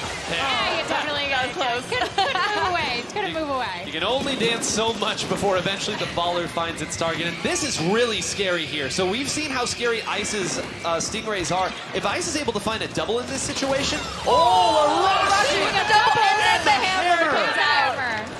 Oh, can we get it here? Oh, the triple! Can he get the quad? Can he? Oh! Wow. The jump denying Arashi the quad, and perhaps the highlight of the tournament. They're going to run it right away here. Clutch suction bombs there, trying to slow that one down. They can actually get up there. The one needs to move up and try to get it. Arashi moves up. Oh, Can they do it? Are they down? That's a triple for Arashi. Triple for Arashi. They're He gonna is get on fire. And he has the hammer too. He's going to town with the hammer. I can't believe it. I love this guy. Oh, he almost got another. He almost did. He's insane. He is absolutely just a force to be reckoned with that hammer. I cannot believe the accuracy, the absolute composure. When he has got that special, he is almost unstoppable. And there you saw the splasher wall being used as well. That sub weapon, you saw the main weapon, you saw the special weapon. Arashi truly a master of his overall kit. This baller going to be used a little early. That's not going to be available for the push. 20 seconds left, Milana. This is looking scary. Well, if there's anything FTWin is really good at, it's coming back. So that is very true. That is very true. But they've only got about 8 seconds left to do that. Keep an eye on the top of the screen. There there's was someone the coming hammer, from behind. and the one coming with the gonna flame. do it the And that will end the old-fashioned game. way. And that is the game. That is the game. Look at Arashi. Look at that smirk. Look at Arashi's smirk right now. He is that face. The crowd is loving it. Arashi he knows. He knows. He knows. But again, That was great play. the big plays being made when they needed to be made, and you never want to put it on exactly one player, but there was a distinct moment in that match where Arashi said, all right, this is my game. You all are just playing it. Yep. Let's open this up. What was essentially almost, we don't even have a word for it, but 6 people he took out over the course of one push. 30 seconds? You know, There's just a Arashi thing. That easy, just Arashi things. It's totally fine. And the way that they went about that defense, too, at the end, they had the Stingray, they had the hammer, and they had the one flanking as well. There was no way that that was getting anywhere near that 15-point marker that they needed. Great response there from Loki. Yeah, absolutely good. We've got a replay here of course. I wonder who it's of. Yeah. It's Arashi, of course. He is going to get in there. There is 2 splats right there. Then he pulls out the special, which is usually, that's when you get your doubles and your triples. But no. And you can see he almost grabs. Almost got the quad there. Almost got the the quad there. And I mean, what an amazing play by him. And he continued on, like you said, to just steamroll wherever he felt like. That was his map. That was his map. It was. And that's a very difficult map to play on, too. But speaking of difficult things, we have Clam Blitz coming up here, and it is going to be on Starfish main stage. And we don't play on this one a ton. This is a little different for a lot of people. And talk about why that is, Milana. So relatively recently, they had a huge map change for this. So they definitely pushed the clam basket backwards towards the spawn. I think this map is, I don't know why it stopped being used. It seems pretty vanilla when it comes to, like, when I think Splatoon 2, I'm like, oh, Starfish main stage. It was one of the first maps that we got to play on. It's one that a lot of people are familiar with. Maybe it is the changes that we saw that made it just a little bit more difficult, a little bit harder to approach. And the center, I will say this, the center of the map being so vanilla does mean that it can be scary to build clams. The clams do spawn in pods of 4, and they spawn at the same time everywhere. So whenever there is, the position that the pod spawn is predetermined. It will not move It or doesn't move change. around. Yeah. So I think because it's such a vanilla map in the center, teams are a little trepidatious about pushing forward and trying to gather those. I can definitely see that. We might see a little bit more of a cautious play when it comes to entering this match. So for Clam Blitz on this particular map, what do you guys think is the most important loadout and build? Like, what are we going to see here? Are we going to see a triple front line here? I don't think so. But what are we going to see from these 2 teams? There's a lot of ways that they can attack this map. There's some verticality to the map, a little bit. It's not Moray Towers, but it is nice to have some mid-liners, some mid-range shooters, or some mid-range blasters, as the case may be, that can go up and push that. But I think what I'm curious to see is how many ballers, because they did push that clam basket back, as you talked about. And when we see lots of ballers, is typically those maps where you do have to go further back. Right. So we might see Kyo's Ink Rush here. We might see Shaq. Well, we're definitely going to see Shaq sticking on the dualies. But I wonder, is Arashi going to switch back to the dualies after that kind of a game with his main weapon?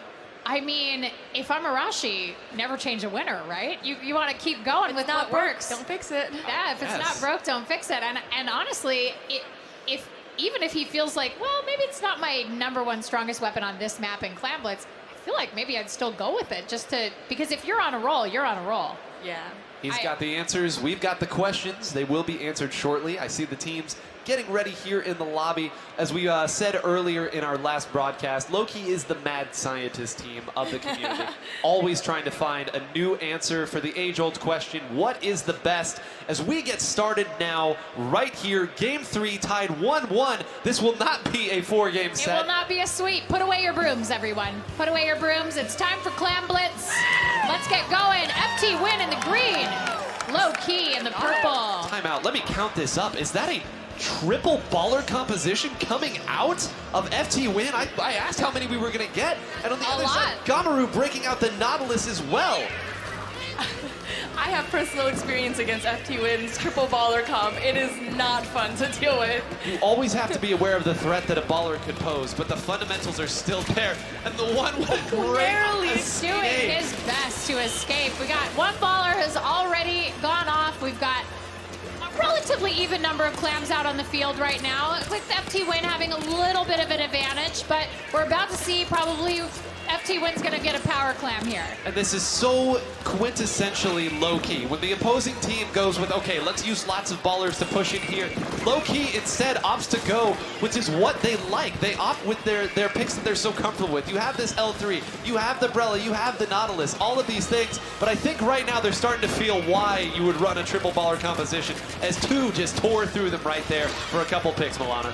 And I believe that they're making a push. Let's see how many. They absolutely are. They are very close. We got the Booyah Bomb out. Everybody's super jumping. It is time. Oh, but Ice gets iced immediately as he jumps in, and Shaq gets taken out. It looks like. And we see why the Ink Rush is so powerful. But they did break the barrier, and FT Win becomes the first team to score. They did, and that's a big score, too. We like to get past 60 points. That's where two power clams suddenly doesn't become as threatening. You can kind of rest back a little bit, use more defensive play style there, collect your clams, and play a little bit slower. We do see that the pity clam has already been picked up, so they're going to opt to try to make a score quickly. And Kyo coming in with another baller here. They do not have a power clam to follow this up. This is literally only to make a mess right now. Arashi caught in the middle of three people here and responding with a hammer of his own. This is absolute chaos, Ashley.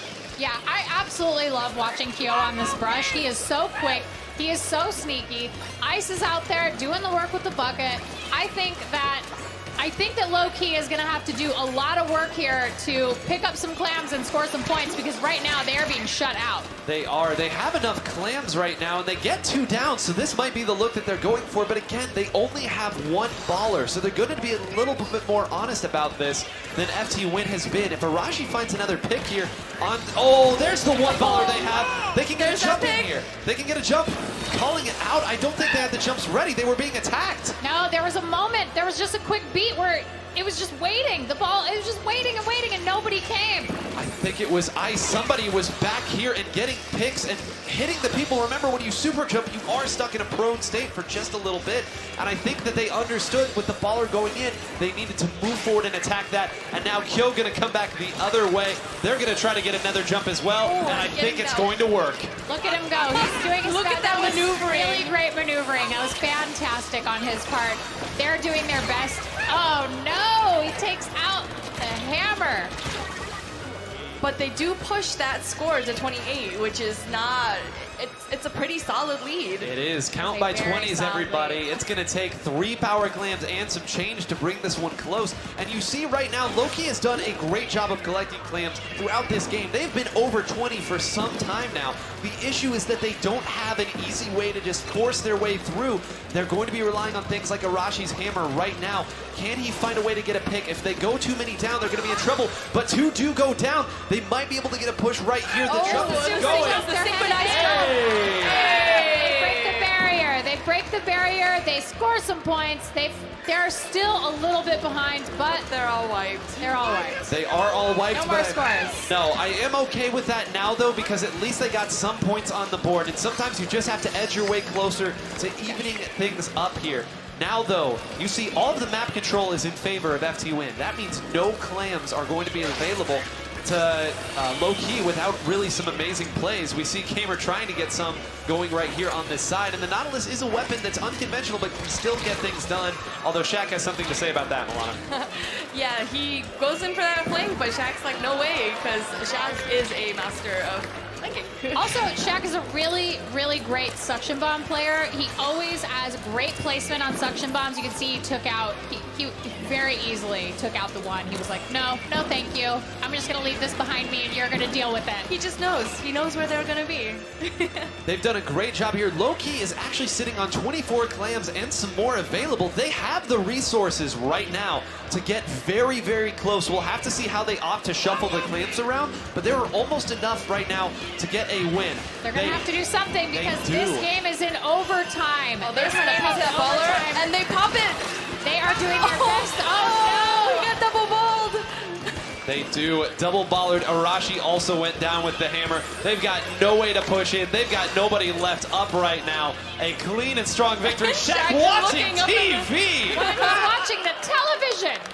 He's All right. watching the television. All right, Shaq, I see that. You're on TV, but that's not enough. You got to watch TV, too. Art imitates life. Art imitating life, that's right. And at the end, you saw exactly what we were talking about the whole game. They had the power clams to move up, but all they had to force their way through was Gamer's baller. And you see he had 4 there, but at the end, as soon as he pushed the baller, everybody went on that exact location. Right They popped 2 of their ballers in order to stop it because they said, if we stop this, there's nothing. You have nothing. We are willing to spend everything to stop this. So if you're willing to put everything on the line to keep that team from scoring points, I mean, that's the name of the game in Clan Blitz, and they did a very good job of deciding that was the choice to make in that moment.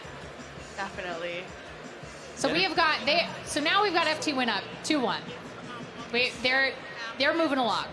Things are happening. They are moving along and moving right along to Inkblot Art Academy's Splat Zones. That's where I went to college. Really? Yeah. I have a degree in art. Inkblot. Inkblot I test. think you can give me a recommendation there? Yeah, no problem. Okay, cool. I know a lot of the professors. I see. And one of the reasons why we love this map so much and why Ashley went to school there is because it is one of the most neutral and understood maps in the game. You have the plat area that you sit back on so your long-range weapons can go. You have that installation in the center that you can move up to and take. And this is a map where aggression really starts to show its teeth. It really does, and it feels like this is one of my favorite Splat Zone maps because it is all about the play. It's not about the map. Like you said, it's like this really great neutral map where everybody... It's depending on them. It depends on their play. It's not about terrain. It's not about, fans and changing elevation and keeping the high ground. It is really genuinely, this is like Splatoon at its absolute purest, and I love this map for that. I'm so excited to see these two teams face off in Splat Zones. There is one special that we have not talked about much today that I think is very strong on this map, and that's the Inkjet. Milana, talk about the rise and the fall, and the rise again of this weapon. Much like the weapon itself. It's definitely a skill-based weapon. You have to practice in order to get good. It takes a lot of prediction, so you want to be able to predict where the opponents will be in order to shoot your shot and get that direct. There's a lot of different maneuverability. It's like Star Fox 64 out there. You get a little crazy with it. Yeah, Milana, a year ago, this was like the weapon, right? And now we don't see it as often in pro-level play, and I think obviously the Stingray is the big one that we see on the baller. But in the way of Inkjet for a map like Splat Zones, like how can that be a difference maker? Definitely, since the Inkjet rises above, you have that height advantage, and you can actually see more of the map. So that's like another aspect that a lot of people don't really think about because they're too focused on getting one or two splats. But you can actually see maybe in the farther back, there's somebody there, or you can make those callouts to your team to kind of make it so that your team is aware of where the other team. Spatial awareness. Communication and spatial awareness is so key in this game. As we've mentioned over and over again, it really is all about teamwork. If you're not communicating to your team what you're seeing and what's going on in your area of the map, no one knows what's happening to you. And so I think that this is one of the things that both these teams do very, very well. I am very curious because of the sheer amount of ink that comes down with the baller. Will we see a triple baller again? We'll see exactly what these teams try to bring out as we get into a more neutral look than our last few maps. Splat Zones, Inkblot Art Academy. The community loves this. The players love it. Let's take a look at our compositions right now. I'm not seeing nearly as many ballers this time around. In fact, I don't think that I see any as I look around. That is shocking. Wait, no, we do have one. I apologize. Arashi. Arashi, surprise, okay, right. surprise, surprise. Trading off his signature hammer for the baller. Still very scary. But again, you see the difference in the way that these teams have chosen to attack this map. Even with that, they are still using a lot of that midline. And Milana, we see the range, the safety of the height of your plat. Talk about taking that and how strong it can be. Yeah, so when you're playing in this map, you really want to be aware that after the opponent takes the zone, they are probably going to push up into your plat. So you want to make sure that you keep that plat, you keep that...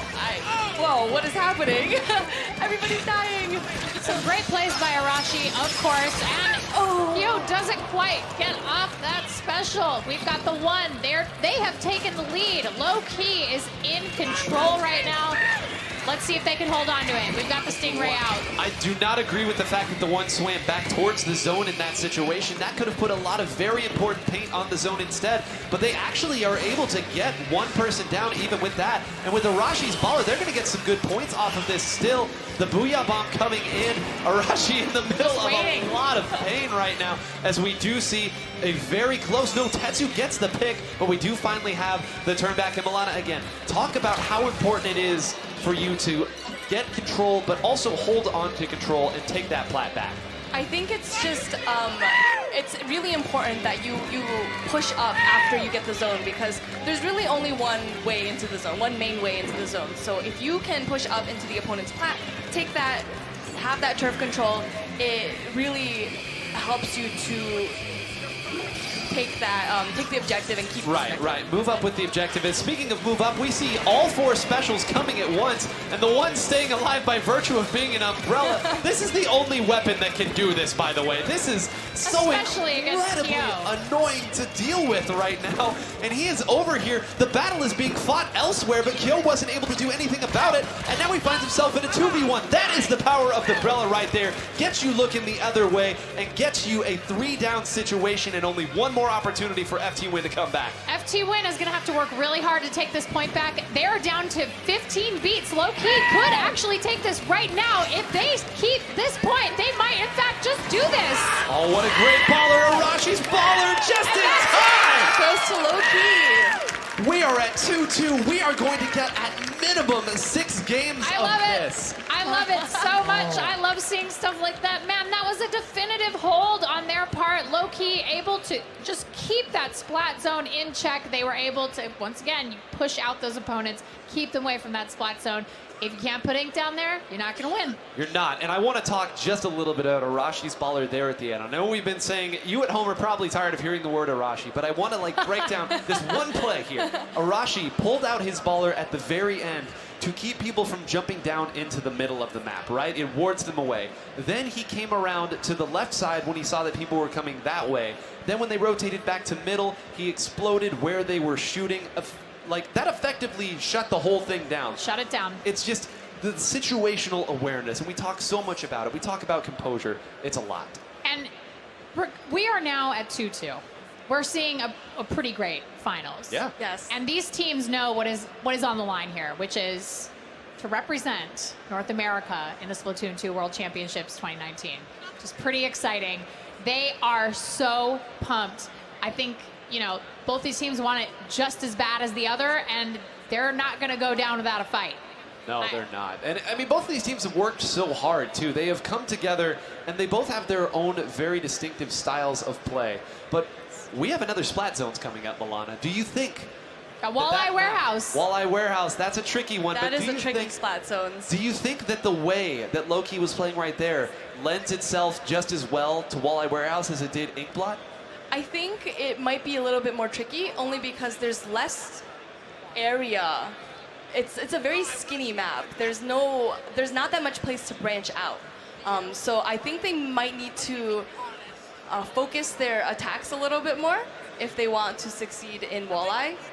And one of the things that we saw in the quarterfinals was Arashi with that amazing hammer play in Walleye Warehouse. Yeah. So I think we might see some more hammer action. It might be hammer time once again. Hammer time. It's a good overall look too because it has that splash wall as well. And as Milana was saying, this is a very, very thin map. The Stingrays will be out in force. Yes. Don't kid yourself. Very You're going to much, see yeah. lots of Stingrays here.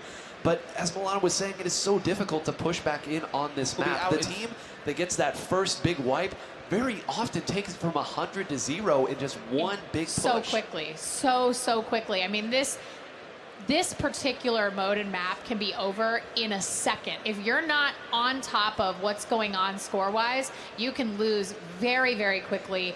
I am super curious to see what the 2-on-1s are going to look like here.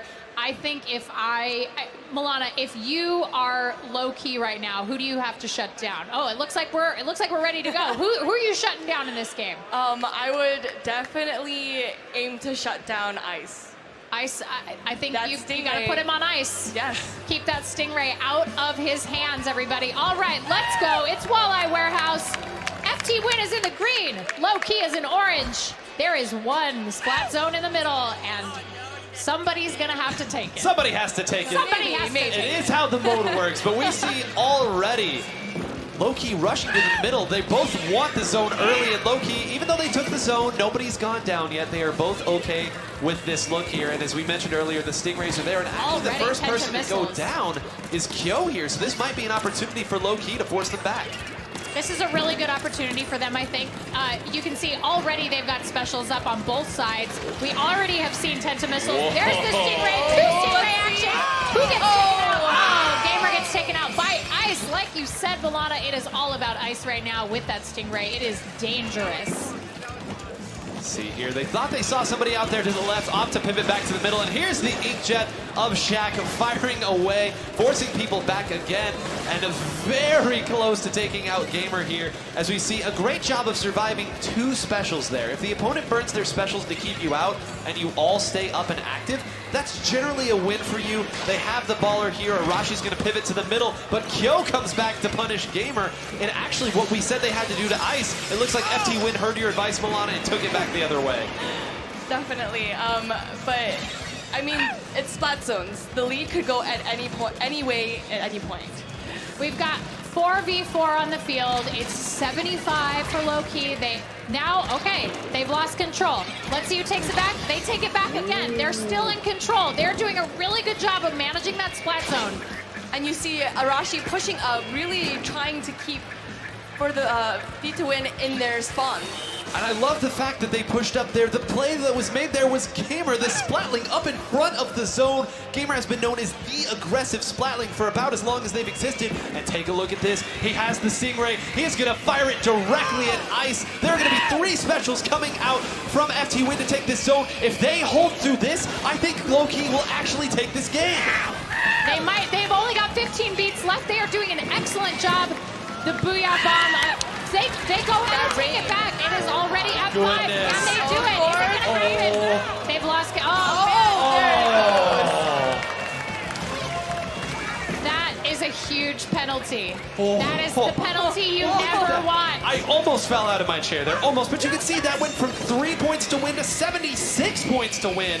And that is, again, the power of Splat Zones. Gamer, I love the fact, firing this out, they just need to keep the game in front of them right now. As long as they stay 2 or 3 up, they meet specials with specials, they can kind of keep this one at an even pace. They have 2 specials here. They're not going to burn them until they have to. They understand just how close they are to getting this win. FT Win also has some specials coming up, though.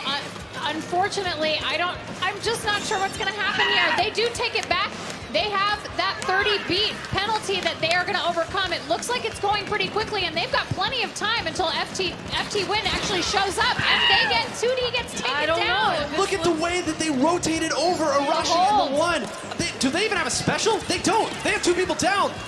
I don't. What is happening in front of us right now? That is game 3 to low key. I think that speaks absolutely to the point where if you are not careful, this game, Splat Zones in Walleye Warehouse can be over in a heartbeat. And that's how it ended. Yeah. They just could not convert. They could not get to that Splat Zone 9. What happened? Better play. One team just played better. They executed better. The rotation that you saw there, the ability to move over in pairs and take people out, identify where they're coming from, the willingness of players like Gamer on that backliner to move up, stand in front of the zone, and zone people out. Tetsu's Deadeye accuracy. They are. What can you do? This is the best I've ever seen low-key play. Me too. I'm really impressed. Really, really impressed. This is a really great match. I am smiling from ear to ear. This is the type of Splatoon I love to see. This is so exciting. Okay, now you're down. You're FT Win. You're the favorite coming into this. You're down. Now we're going to Rainmaker. What's the strategy? Come out swinging. I think that if you continue to let the momentum that Loki has built go in their favor, they are going to take maybe one push and take it all the way. You need to get a quick pick. This is where Kyo needs to come up big. People talk about Kyo all the time. He is undoubtedly one of the finest players that this continent has to offer. He is a playmaker. He is. And there have not been the plays made in these last 2 games. We need a couple picks. We need an exceptional play from one person that they can use to snowball into a big win, because even if they win this, they have to win another. They need to grab that momentum and take it back in their favor. I think they need to bring back that kind of synergy they had when they were facing off with Demise. They were playing together, they were using the specials together, and I think that is going to potentially get them into that Game 7. At the very beginning of this day, you talked about low key and momentum, and now we're seeing this momentum. They are a force to be reckoned with. They are very difficult to stop. If you are FTW, how do you stop that momentum? How do you slow down the pace of the game to come back, to make that comeback? How do you do that, Nine? I think that you need to understand what it is that Loki is doing to get all of these picks, because even though they are a momentum-based team, they don't do it with conventionally aggressive frontline heavy compositions. In that last game, the most frontline thing they had was Arashi on a weapon that a lot of people consider a midliner. The way that they do what they do is they identify where you are going, they separate you with their range and with their Brella, and they make the picks easy for themselves. I think that if they are going to opt to do that, you have to be willing to either heavily load one side and break through the defense, or it's so difficult to play against what Loki does. I don't want to say you need to make a big play, but somebody's got to win a matchup they shouldn't. I think that it boils down to that with the way that Loki is playing and the way their synergy is going. Yeah, definitely. I agree with that. I just think that, I don't know. I really just... We're stunned. Yeah, I'm speechless. We've commentated so many low-key Splatoon matchups, and we have never seen them play like this. Never. This is, but sometimes being in front of a crowd like this fires you up. It takes you to a level that you never thought was possible when you're playing, because your adrenaline's pumping. You want to be able to represent NA in the World Championship. Let's go. We are ready to go to Sturgeon Shipyard. It is time. We got Loki in the purple. We got FT Win in the orange. And it is time for some Rainmaker. And you will notice that 2D has switched back to the H3D. We talked about this earlier with Tic Tac. This is a comfort pick. This is saying, you know what, back's against the wall. Let's go back to what we know and do best. Toon was the inventor of this weapon. 2D, he was playing this even when it wasn't great. So you know that this is a comfort pick falling back on, but it also gives them a little bit more range to deal with it. So maybe they're trying to meet range with range, as we see once again an even start, Milana. Neither team wanting to go down too early. Yeah, so I think the strategy is you want to pop the Rainmaker, get that turf, build those specials, but not touch the Rainmaker until you get a pick or two. There you got a little bit of a trade. You got the one, he's out, but he takes somebody down with him, so that's all right. Yeah, 2 down in the middle here again, both sides just waiting. Now I like the fact that Kyo pushed up, but that was too far. They had to know that 2 people were there in that situation. Maybe the call out wasn't coming in, because now Tetsu is not only sitting here in a great spot, but they have the Stingray to back it up and the Booyah Bomb. They're not going to be able to run. That's 3 down. Oh, that's a full. Did he's going to wipe? That's Did 3 Tetsu? down. It's close to a wipe. This is not good for FTW. Low Key is going to go ahead and make a push here, and they have got a lot of time to do so. Oh, and Arashi falling down there is big. Oh, and the double. There's the Stingray. 3 down on low key, giving FTW a chance to push back. A full wipe, and Arashi falling down there is huge because the points go so quickly when you're at the bottom of the screen. They are at 65. That can go all the way to 38 if you push up to the edge of that. So, again, hanging on for dear life right now is FT Win, but they do have the Rainmaker. But Arashi swatted Kyo out of the air. Oh, it almost takes out Ice with the Rainmaker. He throws that hammer and almost takes out Ice. Ice does get taken out by Gamer with that Stingray. That was an amazing play. And the coordination again to immediately clean up everybody. That's a delayed full wipe once again. The one with the Brella in front here, they're going to again move all the way up as far as they can on this left side. And you see Ice isn't really close to a Stingray here. They're going to have to do this the old-fashioned way, Ashley. I am very curious what's going to happen. We've got the Ultra Stamp out again. We got the hammer, but he does get taken out. So that was a really key play by 2D. But again, getting to 51. Well, all of the pressure was in the center, very wisely coming to the other side and pushing the Rainmaker that way. So now they're going to let that reset. They do have control at the center as we get to 2 minutes and 30 seconds left, halfway done. But how do they break past this defense? Gamer does, not really close to the Stingray yet, but you know that's always something that is on the table. Arashi sitting up in the top corner as well. They're going to need to find some pretty wild picks. They do get one on Tetsu, but again, they're sitting back. The Stingray's going to come out. Can they get the lead in time? They are pushing it really hard, but oh, not quite, not quite. That Stingray is absolutely brutal, especially with Rainmaker mode, because that Stingray knows exactly where you are. It does. It always does. And Kyo trying desperately to run away. Look at Arashi putting that wall there. Go! So I you could are not not believe getting the level away. of play. Absolutely, just so top-level play by Arashi. I mean, he is absolutely on fire right now. Oh, when he waited for the jump with the hammer, Shaq has to run. You can't went down to hit Shaq. And just throws it in the hopes that he gets one more pick. He doesn't quite get it, but the damage is done. The damage is done. And this Ice's Stingray, the only thing that is keeping this from being a blowout right now. Tetsu now rotating over here, and the one sitting by the Rainmaker again. As we get to just a minute left, trying to protect that jump, you see the one making sure that his teammate can get back into the action. But again, they're just warding them away, and that pick might be huge there. Going down to a stray bomb is so big, it can spawn a huge push, Milana. Yeah, I think this is the perfect opportunity for FTW Win to make a push. They're using their specials. All the specials are coming out. Kyo is pushing up, really making. Oh, and that is a huge pick. Big pick. 2D pushing up. No, taking the lead. He takes the lead. He is right He for is it. not letting them have it. FT Win is not letting them have it easy. They are so close right now. If they can break that barrier, pick it up, and win. But Arashi's got the hammer. He's going crazy. He's not letting anybody take that Rainmaker. We said that Kyo had to make a big play. We said that he had to be the playmaker. He got a triple to open that one up. There is no other way to slice it there. And now this is huge again. You see that Gamer is very close to having Stingray here, and Ice is not, meaning that this is the chance they can get it. And Toon going down that early. Kyo is the last one. Kyo and Shaq are sitting on that side.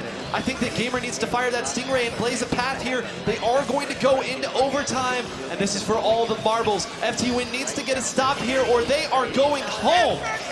They just need to stop the Rainmaker from pushing any more forward. Oh, and there's a Stingray's Stingray out. coming out. Is Stingray v Stingray? Oh. And they've lost the Rainmaker. And that is a game 7. Game 7, we got it! Game 7, my friend. 3-3. This is, what a match. What a match. We have been asking, hoping, begging, and now we finally get a Game 7 on the biggest stage. Two teams playing as well as they can play here. But again, let's go back to that last match. Kyo getting a triple to move everybody forward to get that lead. And really, a very close match even at the end there. 20 points. If Gamer had won that Stingray duel and then been able to fire down that alleyway, It could have ended totally differently. It could have. But like you said at the beginning of the match, right before we got going, you said Kyo's got to make those plays. And he absolutely did in every way. And he made it happen. I think he made it happen. I think there's just so much pressure at that point, but what makes FT Win stand out from from a lot of teams who play competitively is just that they keep such a calm head even till the very end. Well, we've got a replay. I want to take a look at what we have going here. We got an instant replay. Of course, you've got Gamer right there, gets splatted, pretty much in the reset where the spawn is. But Stingray is such a massive part of Rainmaker. It's one of those specials that if you're not running Stingray, what are you even doing? And again, we said earlier that really the only thing that was keeping FT Win in that game was Ice's Stingray early on, because they had 2 or 3 people going down early. They had opportunities. You saw that Arashi and Tetsu were both pushed up really far. The last thing that really could be done is Ice using the Stingray and sometimes just keeping your team in the game. Give your players like Kyo more chances. If you don't make the play this time, here's the Stingray, buddy. Let's clean it up. I'm going to give you another shot. Make some opportunities for your teammates. And one of the things that I think they did really, really well in that game was they stuck together.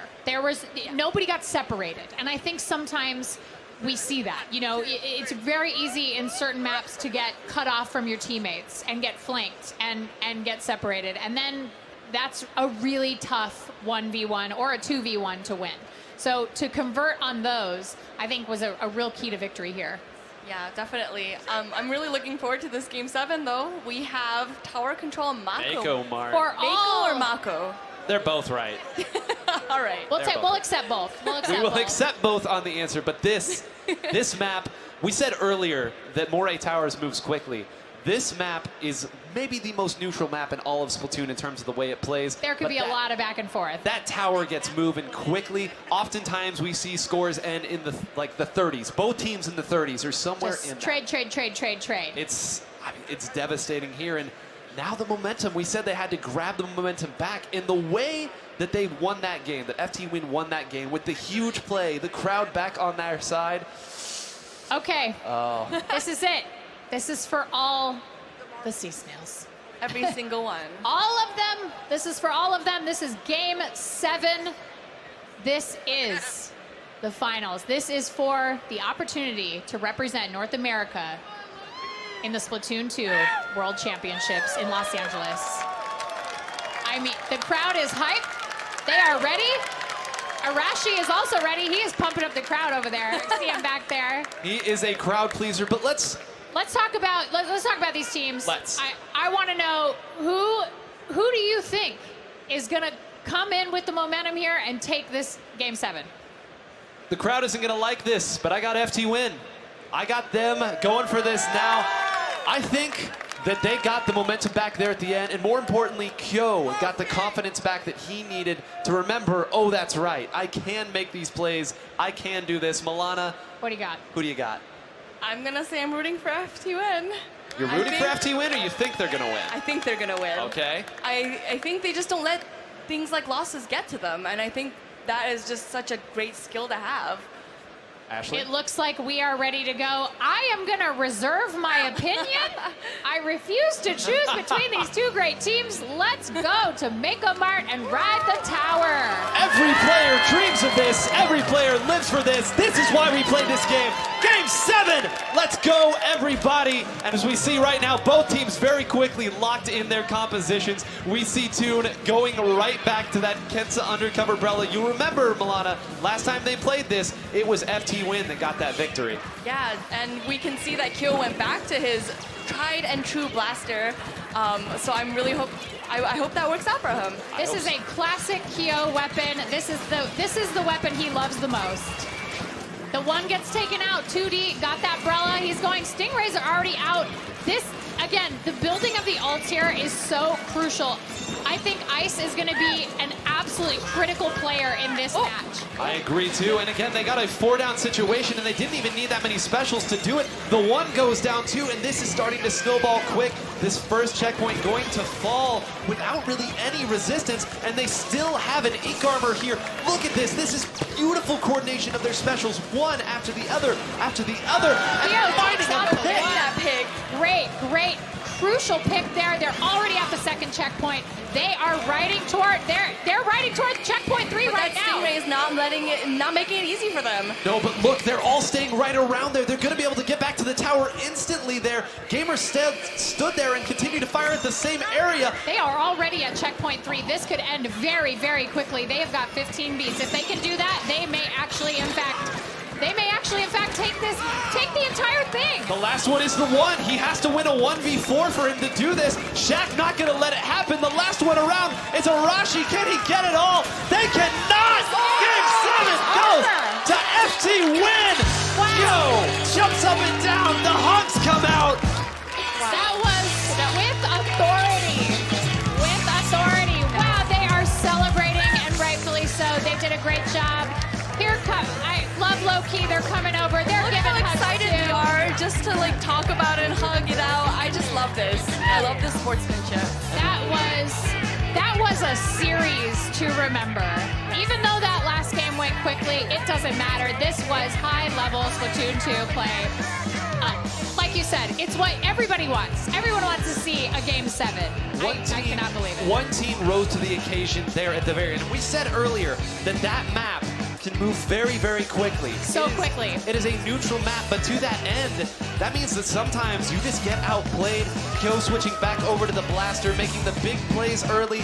The coordination of the specials, staggering them over and over. And what a fantastic, these players have certainly earned what they are about to receive, Ashley. It is time for the trophy presentation, and we are presenting these players with custom, look at this, beautiful controllers. Look at how gorgeous they are. And they have not seen them yet. So I'm very excited to see their reactions. Let's have them take a look. Oh man, open it up. That's what you've won, my friends. You've won beautiful championship controllers. They are custom, they are gorgeous. And not only have they won that and the title of Best Team in North America, they have now won a spot in the Splatoon 2 World Championships. Raise it above your head, Kyo. You have earned this. Kyo has absolutely earned it. That is a winning team if I have ever seen one. Like you said, those clutch plays, lift them up high, be proud. You deserve it. You earned it. Took it all the way to Game 7 and closed it out. It was a fantastic set, a number of fantastic sets, some upsets along the way, but as so often happens in Splatoon, the team that is the favorite wins. They do it very often. This was the strongest team coming in, and they still proved they got the win. 9, I'm getting a special transmission. Actually, now that you mention it. I hear it too. Do you hear it too? Yeah, I hear it. It's a special message from Squid Research Labs. What? Yeah, we should listen. こんにちは。理科研究所の研究員です。スプラトゥーン2ノースアメリカインクリングオープン2019で熱い戦いを繰り広げてくれたすべてのプレイヤーの皆さん、お疲れ様でした。またご観戦いただいた皆さんも応援ありがとうございました。ハイレベルなプレイヤーたちの対戦を楽しんでいただけたのではないでしょうか。先ほど告知された6月にロサンゼルスで行われるスプラトゥーン2ワールドチャンピオンシップ2019が本当に楽しみですね。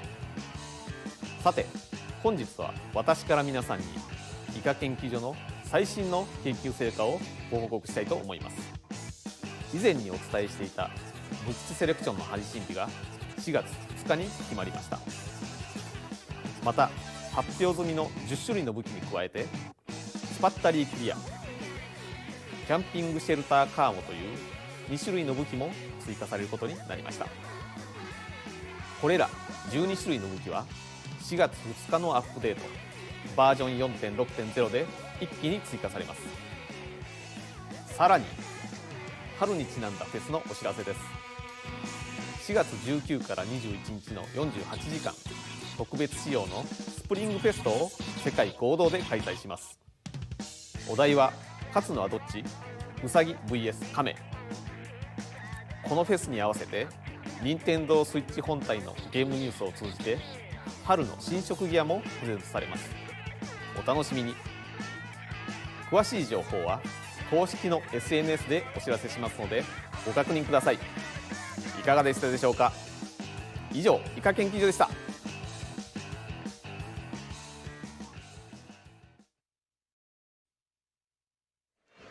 I love hearing from Mr. Nogami. I love hearing from the Squid Research Labs. They are on top of all the best new Squid technology. 12 new weapons! 12 new weapons. I'm Mr. Nogami. Your work, your hard work. It's just I gotta have those clear dapple dualies. Yeah, I'm very interested. The Grim Range Blaster coming back. A mainstay in Splatoon 1 has the Burst Bomb as well as the Tenta missiles there. Going to be a threat from all ranges. What are you looking at? I'm looking at the NZAP. Yeah. Just eyeing it. Oh, that NZAP. Everyone knows that NZAP. I absolutely love it. I cannot wait to see how it changes the meta potentially. Yeah, a change in the meta before the World Championship. That could be exciting. And as we mentioned, the World Championship will be in Los Angeles this June.